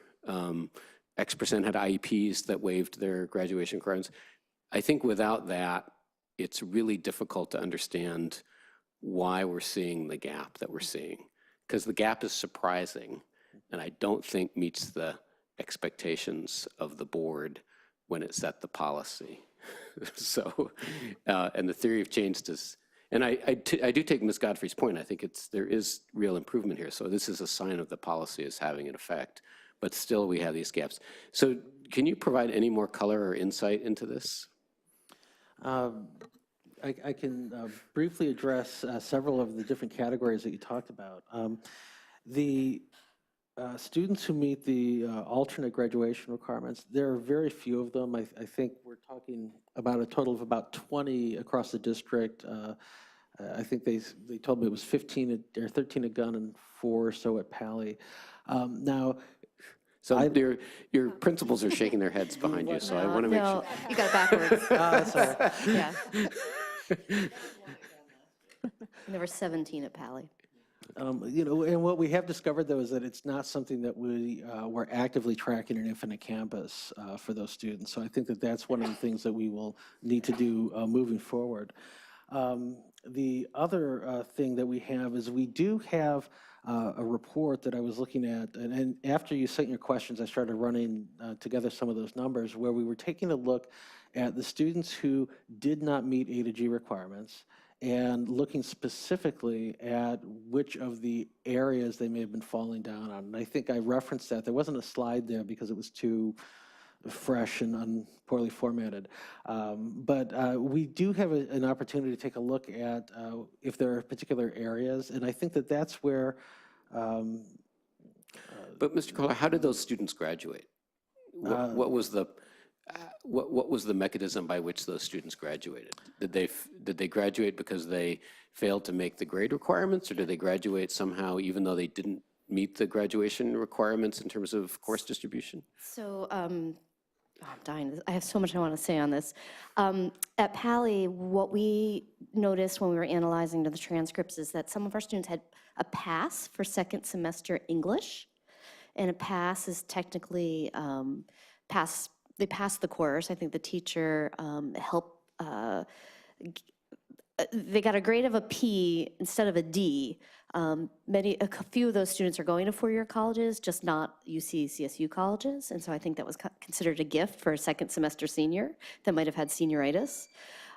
We noticed the big trend, though, is the level 2 of world language. And that's the probably number one reason at Pally why our students are not. Could you say that again? I just missed what you just said. The level 2 of world language. So, you know, when Mr. Kohler says academic planning is a concern, I have to disagree because we're constantly trying to help our students be successful in those courses to meet A to G.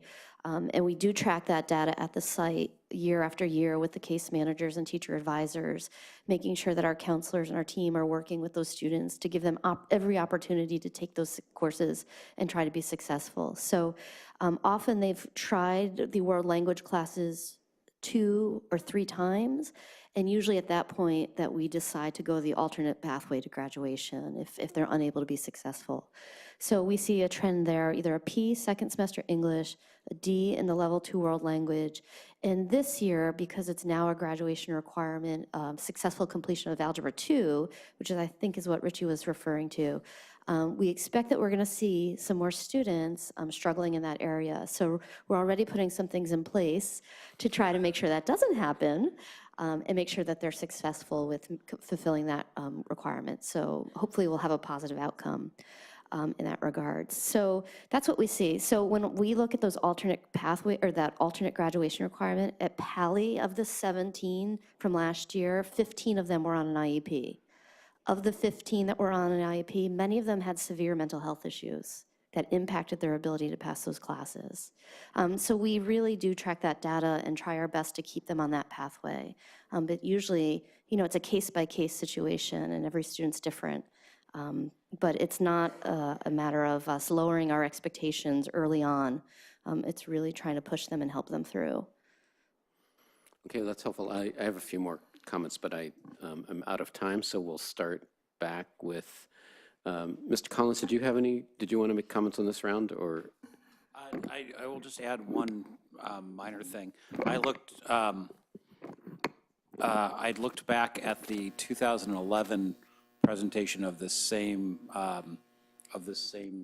topic and saw the A to G, the similar A to G completion rates for 2008 to 2011. And just building on what Ms. Gottfried said, in 2011, for Black and Hispanic students, the A to G completion rate was 36%. And this year it was, or in the last year that Mr. Kohler presented, it was 66%. So, you know, while clearly we haven't achieved the ultimate goal, we have made progress toward the goal that the board at that time was trying to make progress toward. And I think 36% to 66% is admirable progress. There's definitely more progress to be made, but I just wanted to give that historical perspective to recognize the work that's been done. Thank you. Ms. Baton-Caswell. I want to say that I really believe the academic planning has changed for the better. I remember being at a focus group with parents, and a mom said, I know what the A through G's are. They're the grades you get in the class. And that was not a good response. And that was when we got on it, honestly. That was the anecdote that kicked us over the edge. So I want to thank the principals for making sure that that happened.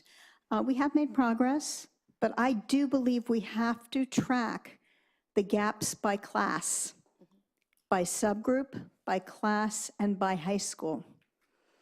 And why am I saying that? I'm saying that because when we had a consultant come in and look at the discrepancies and alignment issues, they were different for each high school. And we need to track this because if we're having a problem with passing, for example, in English, that's an investment that needs to be made in education and maybe some training. If we're having problems with Algebra 2, I don't think it's fair to Richie or to other students that are having learning disabilities to give up. We need to be in there early.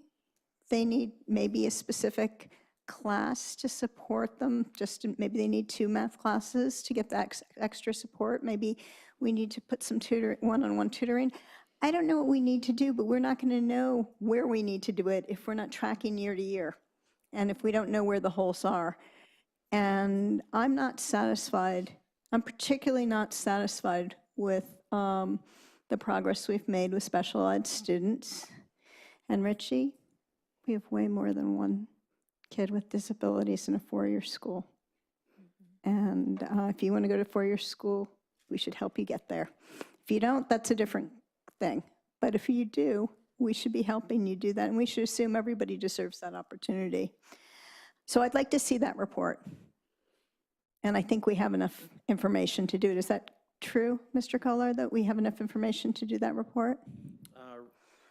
Report on AP exam scores? No. The one I'm talking about right now is for the A through G, by subject, by subgroup, by high school.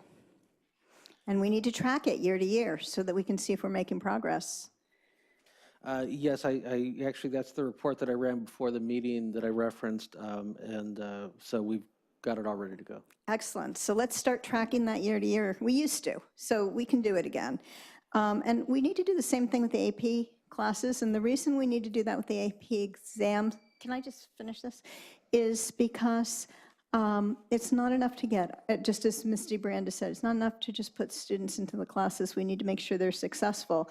And so if we're seeing that certain subgroups are not being successful in certain AP classes, that's where we need to put supports in. We don't decide that we don't want them in those classes. We want them in. We just need to put supports in so they can be successful.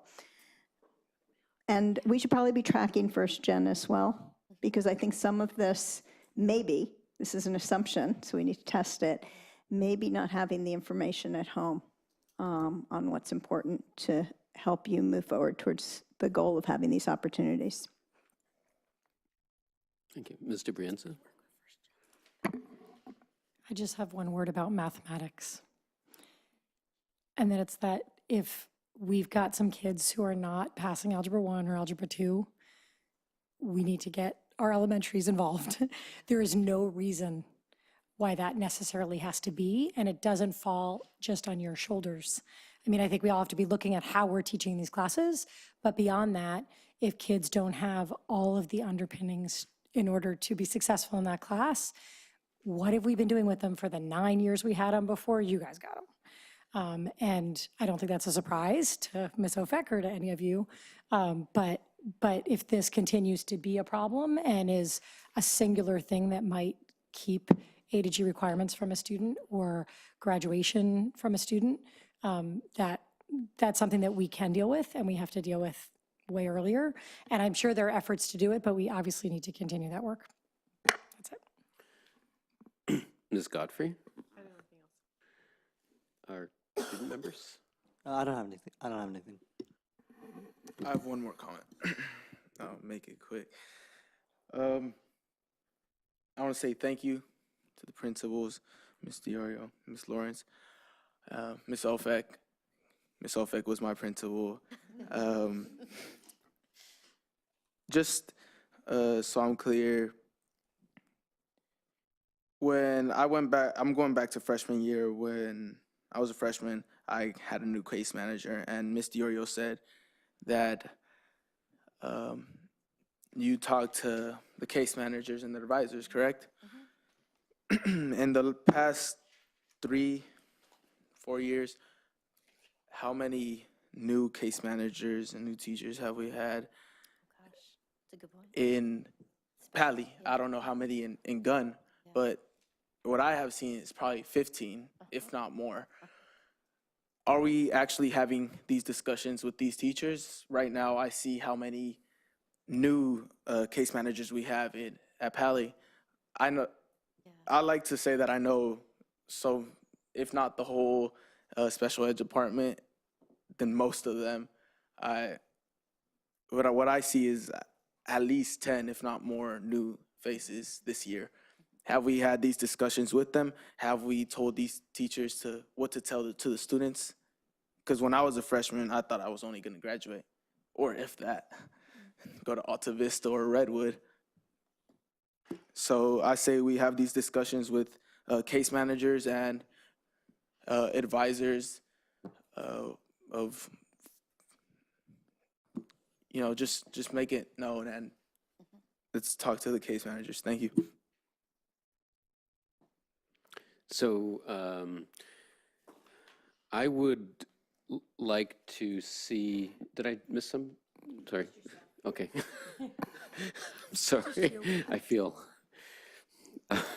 I'd like to see Mr. Kolar and the principals come back with some more precise data to explain the gaps, shortfalls, the data that Ms. Baden-Caswell asked for, the data that I've asked for or described about, looking at understanding where these outcomes are, and to also inform the board's future decisions, and also to understand whether the policy that the board set needs revision in order to achieve the intent. So if that's something that meets everyone's approval, then the agenda setting committee will take that up. Good, thank you. Ms. Hendricks?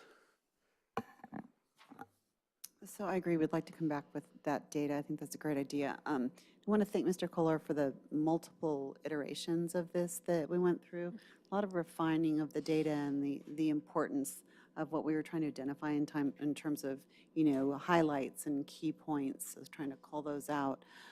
So thank you for that. And also, just the attention paid to the report prior to the board meeting and the questions received from trustees, also exceptionally helpful in terms of us thinking this through and trying to be as prepared as possible for this evening. So thank you for that. It's an important conversation, critically important conversation for our district. So the more we can do to dig into the data in a strategic way and bring it to you in that manner, the better we're serving our students. So thank you for that, and Mr. Kolar for your efforts as well. Principals, Assistant Superintendent Ofek, and Conway as well. Thank you. Thank you very much. Thanks for the informative report. We've reached a critical point in the evening. We're going to take our 5-minute break. So we'll see you in 5 minutes. Checked out? Just sat there like a monk.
was off. The issue was that it was off.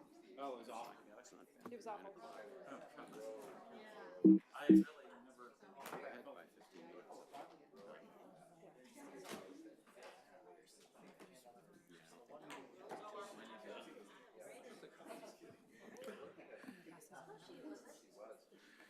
Okay, we are back in order. The next item on the agenda is an item on term limits. This item came to the board at the request of Mr. Collins. So what I suggest that we do is hear from Mr. Collins on the presentation and then discuss. Great. Thank you very much. Since this is, I think it's the third or fourth time this has been on the agenda, I'm sure everybody's seen the slides, so I'll go through them pretty quickly. The proposal is to put before the voters of the district in the November election this year a measure to enact term limits of 2 consecutive terms of 4 years each to take effect at an agreed future date. For a long time, it took a while to figure out whether we could actually do this or not. It turned out we can, and that's the section from the Ed Code. And note that our role is not to enact term limits. Our role is to offer voters the opportunity to enact term limits. So all we are doing is putting a question on the ballot for the voters to consider. Why should we have term limits? I've listed 2 reasons. One is that it's a very common and proven good governance practice. Virtually every level of state, county, and local government in our area has term limits, and I should including the federal level for the President of the United States. Many other nonprofit groups, including other school boards, also enact them.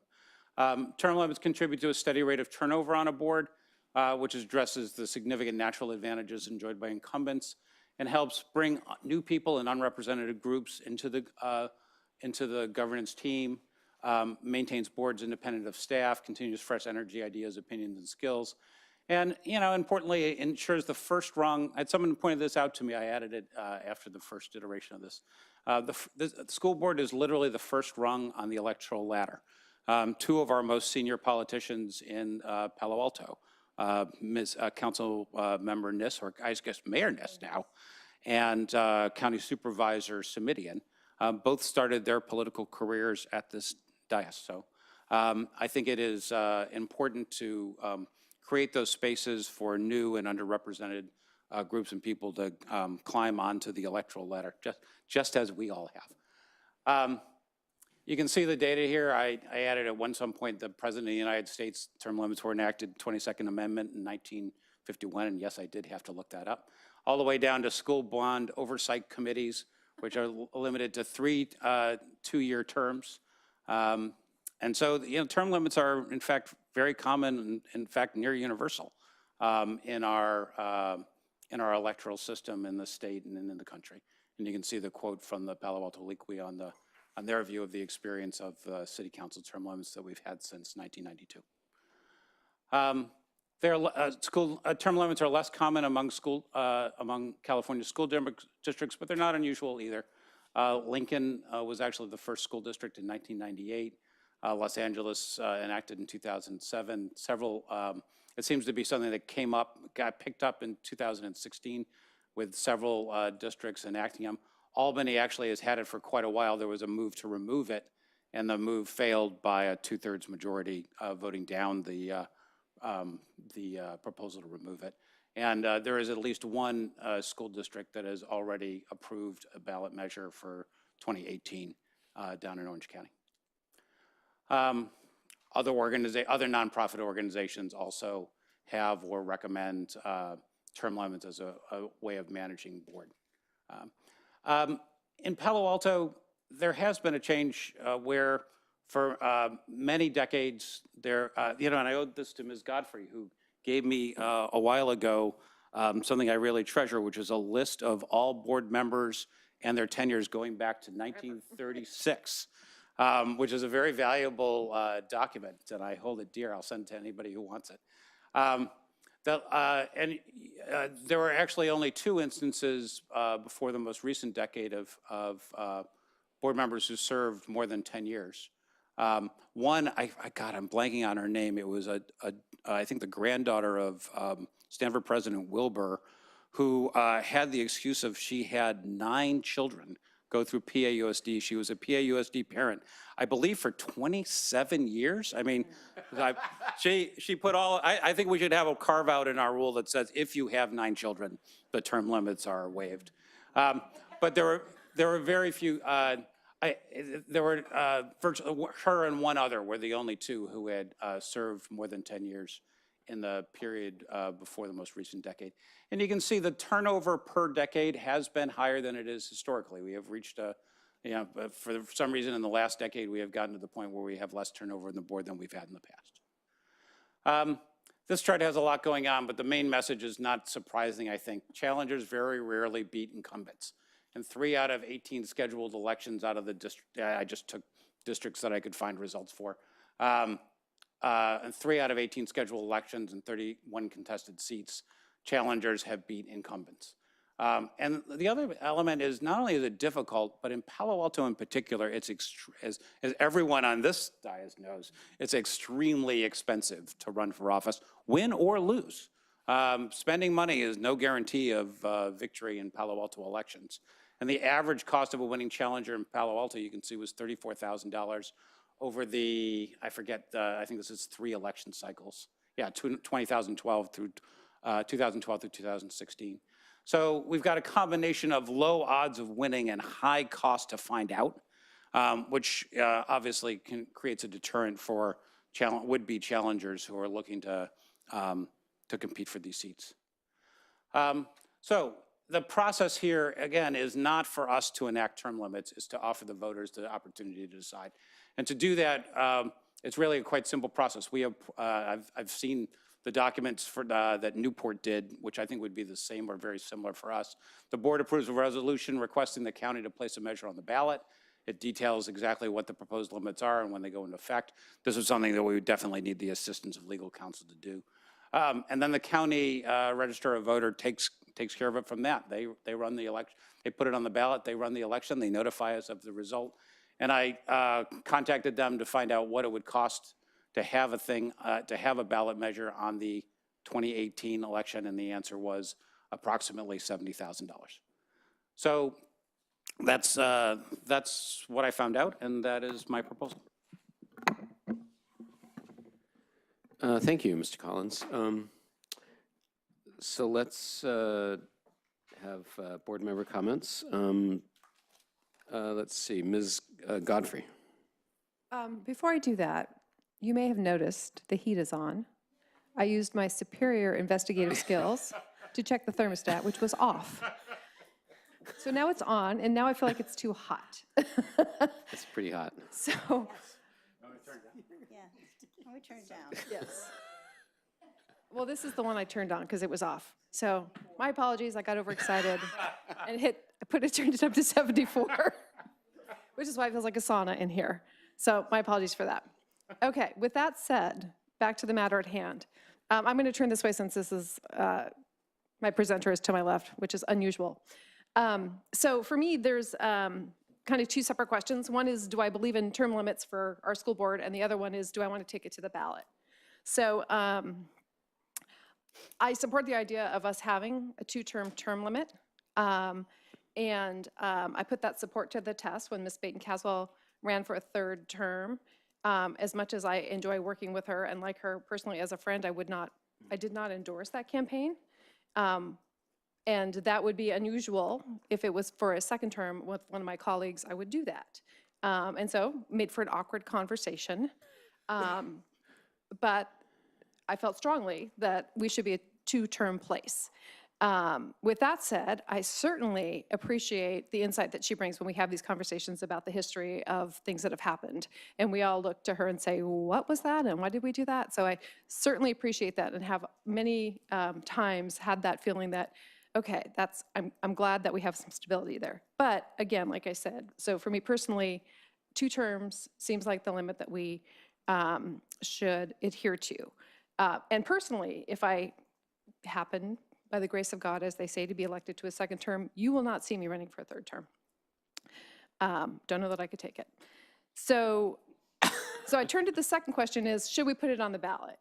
That feels less important to me because I feel like in 2018, we don't have anybody who could be running for a third term.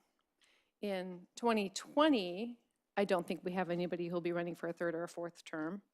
And so then you're looking at 2022, potentially for Mr. Dauber and myself running for a third term, and I just don't see that either. So it feels like it's not, it doesn't feel as urgent to put it on the ballot than it does to just recognize it as a standard that we adhere to. And if we want to put it on the ballot, put it on the ballot. Of course, having it cost $70,000 and the distraction and the time it would take to have the lawyers look at us and us to look at it and, you know, spend that time. That feels more like a distraction that I don't think we need, given that it doesn't feel particularly urgent to have it on the ballot. So from my perspective, supportive of 2 terms, I think the ballot part, putting it on the ballot part just might be a distraction we don't need for the year, but I'm super interested in what my colleagues have to say.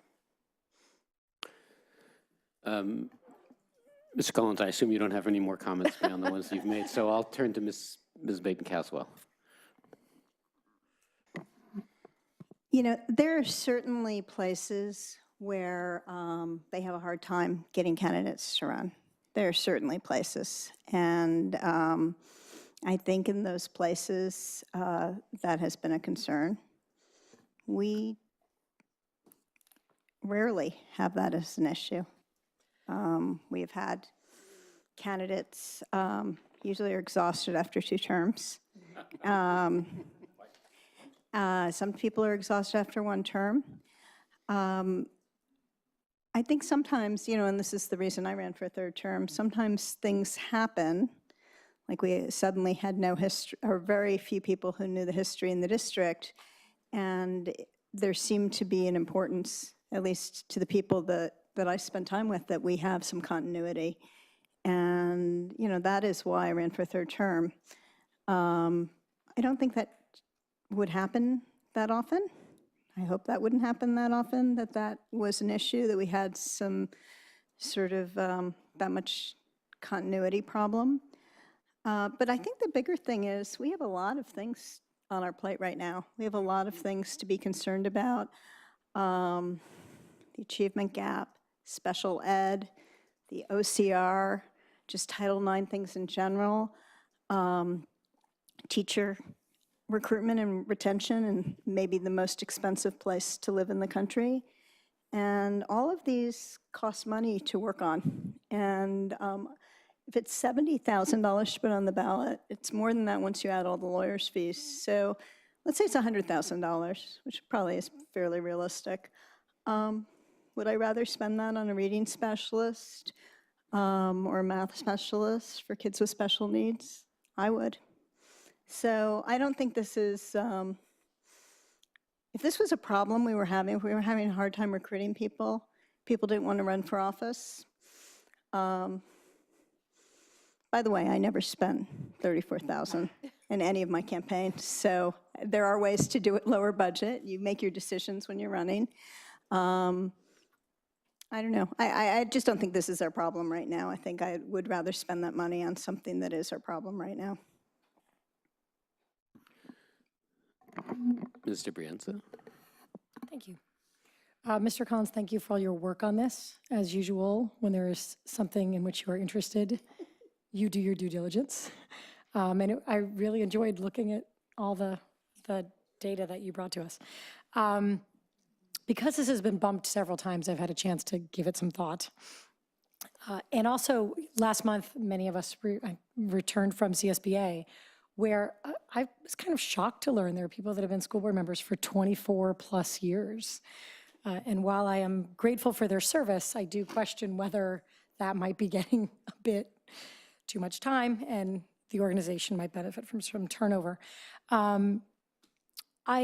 I completely support the idea of this being put to the voters. It's what our democracy calls for, and it's a totally reasonable proposal. My concern is the dollars being spent towards it at this point. It doesn't mean it's a straight out no for me, but you know, I know we have other priorities, and yet I do think we can focus on several things at once. I think that we were questioned this when it came to school renaming, and some people said, aren't there more important things than that? And we're a big organization with different priorities, and I think we can focus on more than one thing at a time.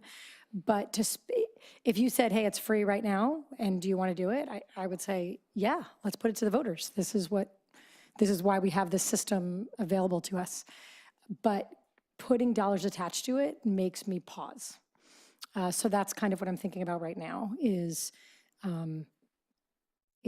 spending, say, $100,000, give or take, on making this happen now, when, as Ms. Godfrey said, it's probably not anything that is coming up anytime soon where we'd have someone beyond 2 terms. That's what I'm thinking about right now. So, thank you. Mr. Arun. So yeah, once again, the cost does, kind of stand out to put this on the ballot. But I mean, ignoring the cost, I do think that we should try and get this to the voters, let them actually have a say on this. As for Ms. Baden-Castle's point about how we have a lot of other issues to consider and how we could just wait a bit or see what would happen, I mean, I don't not support that, but my objection to that is in the future, we either have the scenario where we are a 2-term district without this 2-term law, where we have a bunch of members who, on their own volition, leave after 2 terms, and that's all fine and good, sort of like what we had with the presidency until FDR. Or we have a school board where, like at your CSBA conference, you had members that were serving for, say, 20, 24 years, and that's the majority of a school board. And those are the 2 scenarios that I can see personally. And I think instead of trying to, I totally support letting board members do it of their own volition. I think that's a show of good faith and conscientiousness. But on the other hand, I do think if we have the chance to present this to voters, we should. I mean, that's how the democracy here functions. And I think it's important that voters be given a say in terms of, how do we want our school boards to act, and how do we want to ensure that they won't abuse term limit power in the future. Thank you. Yeah. Mr. Eastlas. I have one question. Do we have a term limit right now? No. We don't have a term limit, no. All right. I'll just say I agree with everyone. There's so much to agree with. Everybody has their point. Ms. Godfrey said, just there should be a term limit, and I agree. I think 3 may be a good term limit. We also need history, like Ms. Caswell has, and I think, like you were all saying, a lot of board members would be too tired, especially. I think that one situation that she served that 20, how many years? 28, 24 is just amazing, but I think we should put it up to the voters. Thank you.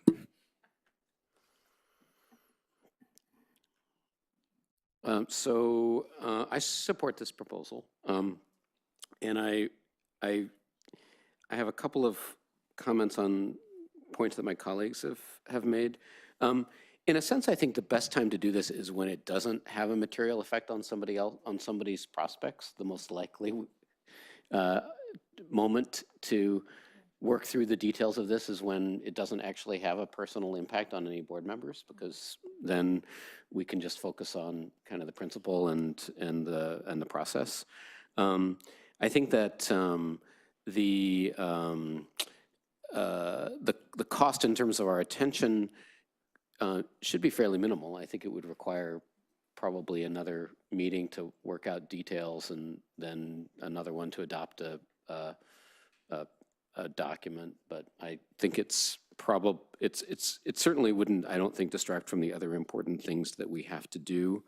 In terms of the cost, I think $70,000 for a one-time expense is not really a material cost, given the importance of local governance of the district to the community, to the organization, making sure that the democratic governance process that we're using is the one that our community wants us to use, I think is really important.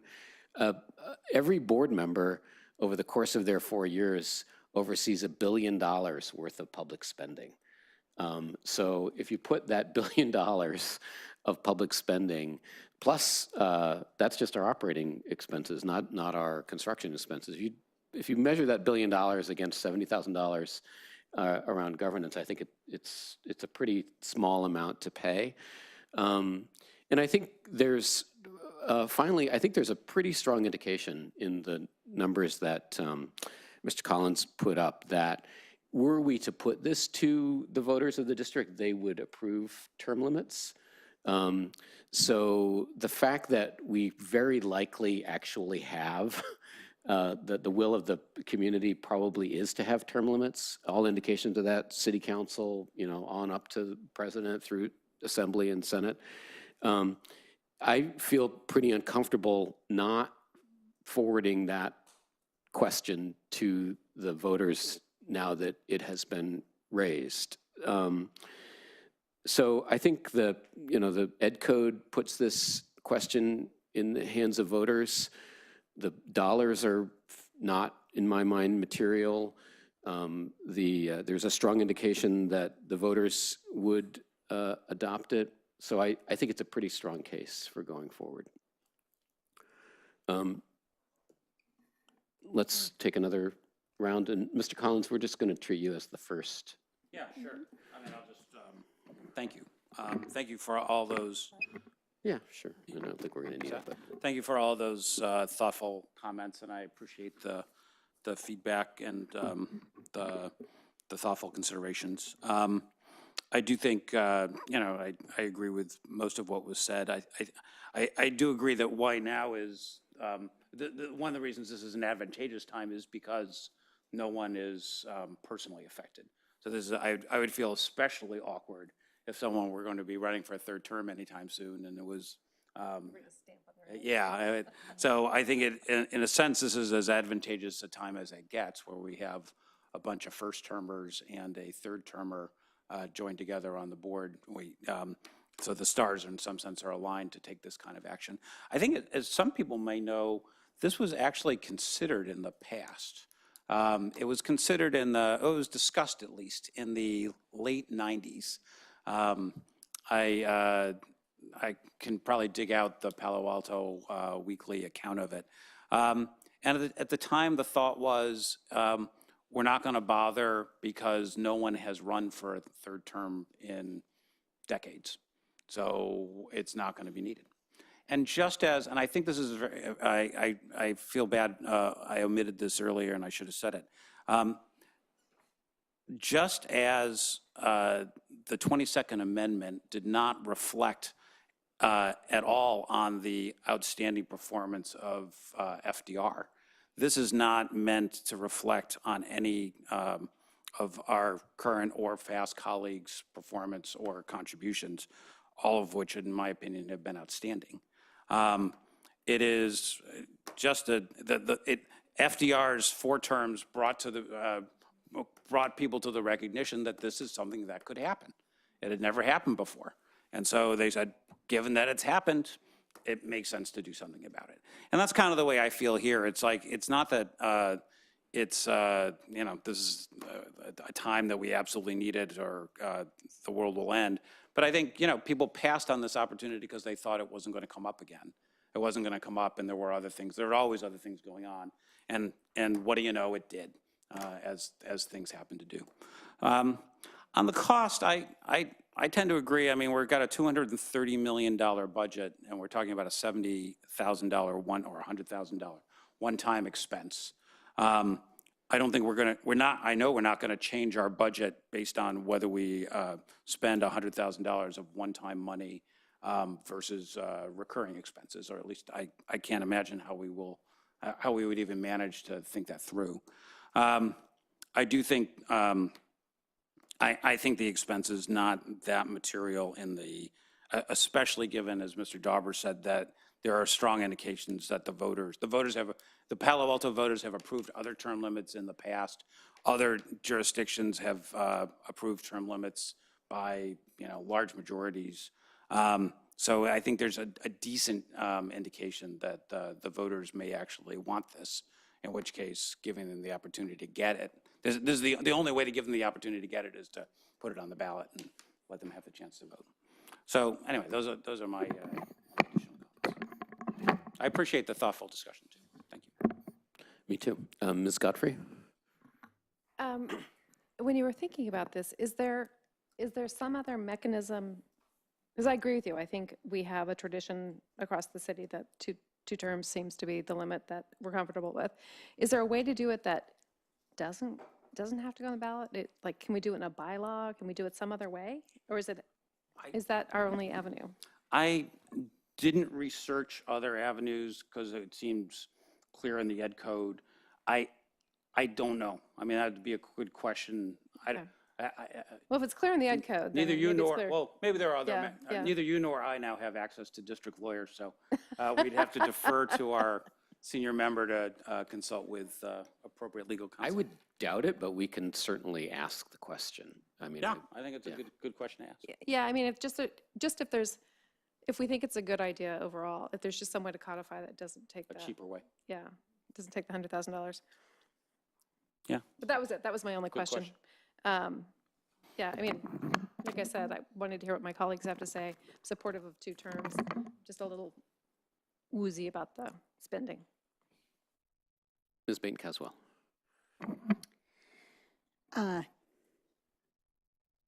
Well, in hearing what you have to say, I think if it was a problem, I would be supportive. I just don't think this is a problem right now, and I think we have other things that are problems. I'd rather spend our time on that. I'd rather have 1 year of a reading specialist, honestly, an additional reading specialist. So that's my feeling on it. I will say there was a school board member in Los Altos who had been on for, I think, like 35 years. Wow. But she's the only one around that I know that's like that. And we all used to go to her for advice when we needed to know something was wonky or we weren't sure how something should be done. It was really helpful to have someone around that did have that tenure. I don't think anyone could make it. If we had no term limits, I don't think anyone could make it for anywhere near that much here, because I just think this is a district that school board members spend a lot more time and a lot more work. And so it would be a very unique person. I don't even know where you'd find them. So anyway, I'd just rather spend the time and effort on the kinds of things that I know are problems right now. Ms. DeBrienza? Nothing really to add, just that I know you said you don't feel like it's material, and I agree, compared to $230 million or $1 billion over 4 years, it's not a large amount, but $100,000 as we're talking about hiring 40-something more teachers in the coming years and cuts that we may have to make and recessions that may be coming, I don't think it's immaterial. So that's my concern. I think it has support. I think it would have support, and I think I agree with putting it to the voters. I'm a little stuck on the $100,000. So in terms of, I don't want to dispute over material or immaterial, and I certainly don't want to set up a test of immateriality for supporting this. So $100,000 is real money forwarded to the district by taxpayers of the district, voters in the district. So I think the question is, given that I think we believe, or at least I believe, that those same voters and taxpayers would vote for term limits if they were given the opportunity, and that this is a one-time expense rather than a recurring expense. And given the centrality of local governance to how we run the district, I think it's a wise use of those taxpayer dollars. So that's how I think about it.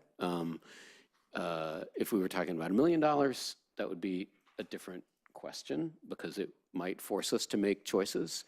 But I think practically speaking, we are not going to decide not to do something of benefit to students in the district because we take $100,000 out of the district's reserves to pay for this. So this seems to me to fall squarely within the definition of a one-time expense. So let me ask the question kind of on behalf of the agenda setting committee about how to proceed. I know that Ms. Godfrey asked a question about whether there were costs, whether there were other ways to achieve this end without expending these dollars. It sounds to me like we have some support for the idea, but it's by no means yet solid support one way or the other. So what I guess I suggest that we do is we make inquiries about those alternative methods and then bring this back with a view towards making a decision at that point. Does that make sense to everybody? Okay. Can I just add one more thing? Sure. I think there's actually a lot of things that our community would like us to do. Many things. And we're not putting them on the ballot. So I don't think that in itself is a reason to do it. But I think if there is a problem that's seen by the community and the community believes it's a problem, that's different than they would vote to have it. Okay. I think this has been a really thoughtful discussion. And what I'll do is work with the agenda setting committee to bring it back with some more information and with the idea of making a decision at that point so that we don't spend more time on it beyond that. And I will be happy to try to research what Ms. Godfrey proposed. I may request permission to contact the district's board advisor or attorney so that we could get some counsel about whether there was an alternative way to proceed. Yeah, why don't we discuss that? I think by the bylaws, it's restricted to the board president to do that, but I'm happy to work with you to make that happen. I'm not sure. Let's investigate that, because it's a meta question about what we can do. Yeah, we'll have infinite regress. Anything else on this topic? All right, let's move on then to, I think we're on the downslope here. Let's move on to AR 3512 equipment policy. Ms. Hendricks, do you want to? Certainly, thank you. So we have two ARs that we're looking at tonight. They're listed for approval. My records don't indicate that we brought them for discussion. So I think we may need to look at waiving the two-meeting rule if we want to move forward with approval. The first one, which is 3512 equipment, basically refers to transfer of equipment between sites, maintaining records, and then disposal of equipment, relatively standard process for dealing with equipment. My recommendation would be to approve after you ask any questions and we respond to those. It's pretty standard AR. Does anyone have any questions or comments? Is there a motion? First for the two-meeting rule, I think. Would you like us to waive the two-meeting rule? I would request that, yes, please. I move we waive the two-meeting rule. Second. Okay, student board members, all in favor? Aye. Any opposed? Board members, all in favor? Aye. Aye. Any opposed? The motion to waive the two-meeting rule passes unanimously. Is there another motion? I move that we adopt AR 3512 as written. Second. Any discussion? Student board members, your vote on the motion? Aye. Any opposed? Board members, all in favor? Aye. Aye. Any opposed? Passes unanimously. 3512 is adopted.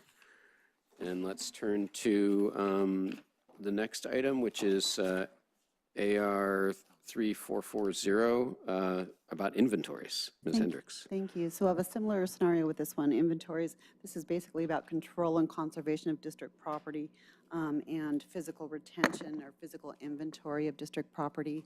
So my request would be to waive the two-meeting rule. I'll respond to any questions you might have, and then I'd request that we approve this AR. Any comments or questions? I move we Go ahead. We waive the two-meeting rule. Second. All in favor on student board members of waiving the two-meeting rule? Aye. Any opposed? Board members, all in favor? Aye. Any opposed?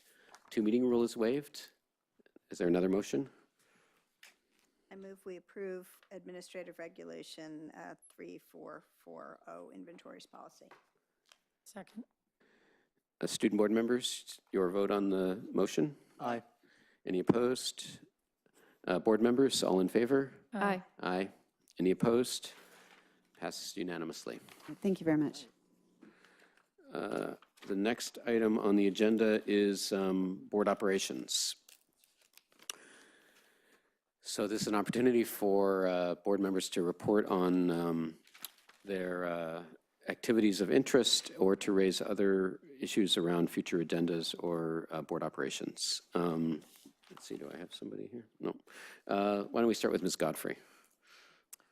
Sure, thank you. I haven't really been out much to the site since we got back. I did visit Barron Park, and as Ms. Hendricks said, they suffered the loss of Mr. Wong, and I sat in on the PTA meeting and listened to the parents talk about and the principal talk about the sort of the arms around the kids and the kind of supports they had in place and the resources they had in place, not only for the kids, but for the staff. Like the PTA members,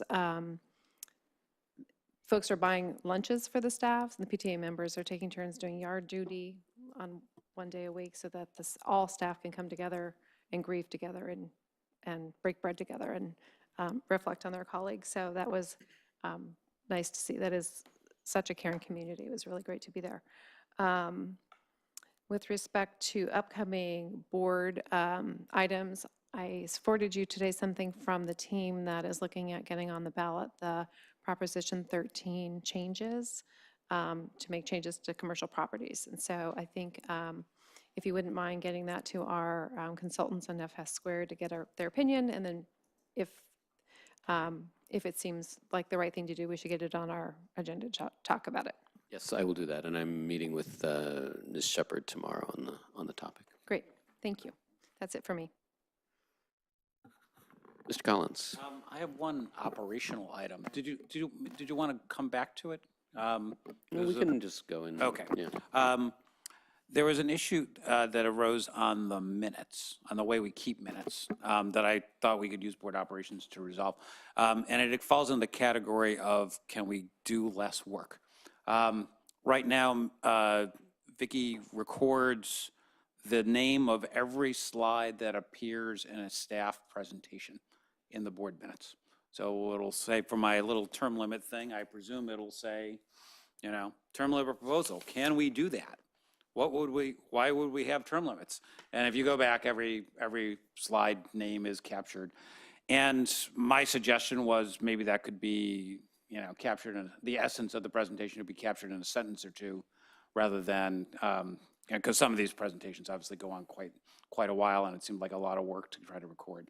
So my proposal as an operations item would be to amend Vicki's impression was that it was a board requirement that we do it. And my view is that we should give the staff the discretion to capture the essence of the presentation in the way that they thought best. About this? I agree with you. I think there's no reason. We have the presentation, it's attached. It's in the board packet. But what we've gotten rid of is sort of the pros and cons on things. We just capture the vote. It's hard when you go back and try to see what the conversation was. So I don't know what we do about that. Maybe when we have a retreat, we could talk about that. Yeah, maybe if we save some of Vicki's time on the presentation slide titles, we can get some back in more detail on something else. I think that it's a good suggestion. Anybody object to this idea? I mean, Vicki, you're now freed from having to do slide titles in minutes. Yeah, I think that's the obvious part. The other part is just how much depth we do want, right? Because that is harder, because it's harder to follow the conversation and it's harder to record all that stuff. So I think it's a good retreat topic, at what level of detail we want her to spend her time, because we're hard to follow sometimes. We'll definitely include that as a topic then in the retreat. Anything else, Mr. Collins? No, nothing to report. Ms. Bain-Caswell? Yeah, so, well, I was over at the PTA meeting at Jordan last week, and I'll be at the PTAC meeting tomorrow, so if there's anything you want me to share, I will do that. I want to support Ms. Godfrey's suggestion that we have SF squared review the resolution, that we do that we sort of have a more of a norm to do that kind of thing, so it's not our opinions, we're actually getting some advice before we put resolutions on.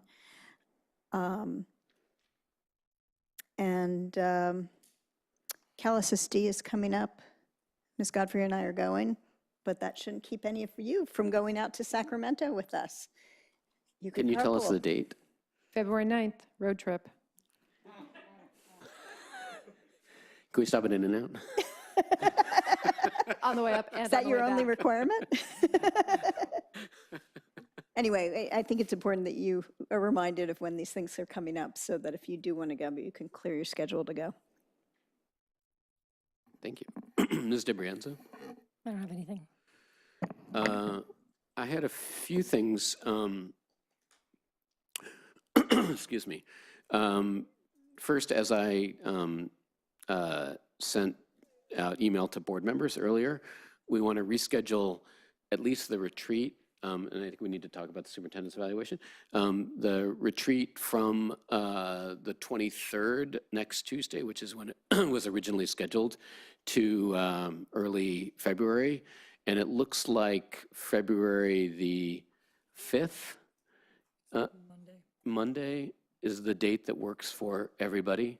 Correct me if I'm misremembering this, anyone, but that's my memory. So we will work on finalizing that date in the next couple of days, but I think you can pencil that in.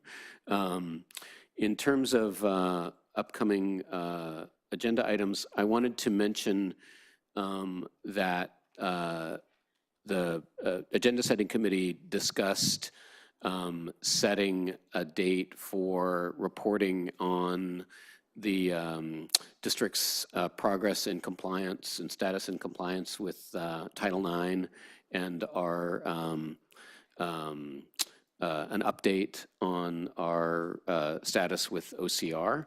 And we have not yet definitively set a date, but I think February to March is the timeframe that we are looking at. And I know that there's community interest in that. We've received requests for agenda items that are related to that and that we will handle at that time.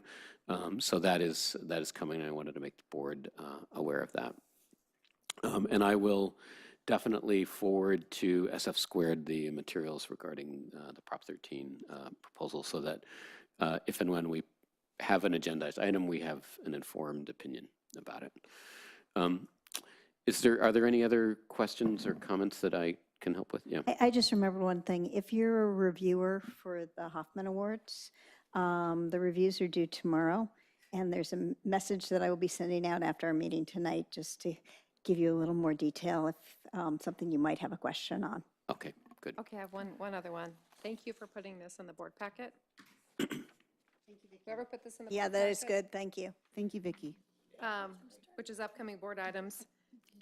I actually, because I don't get a printed packet, I happened to click on something and I was like, oh, that's good, like it. So thank you. Any other items for board operations? We had discussed the possibility of returning to closed session after the board meeting. We have achieved a fairly early end, so does that make sense to everybody? That's fine with me. It's fine. Okay, so let's resume our closed session. This meeting is adjourned.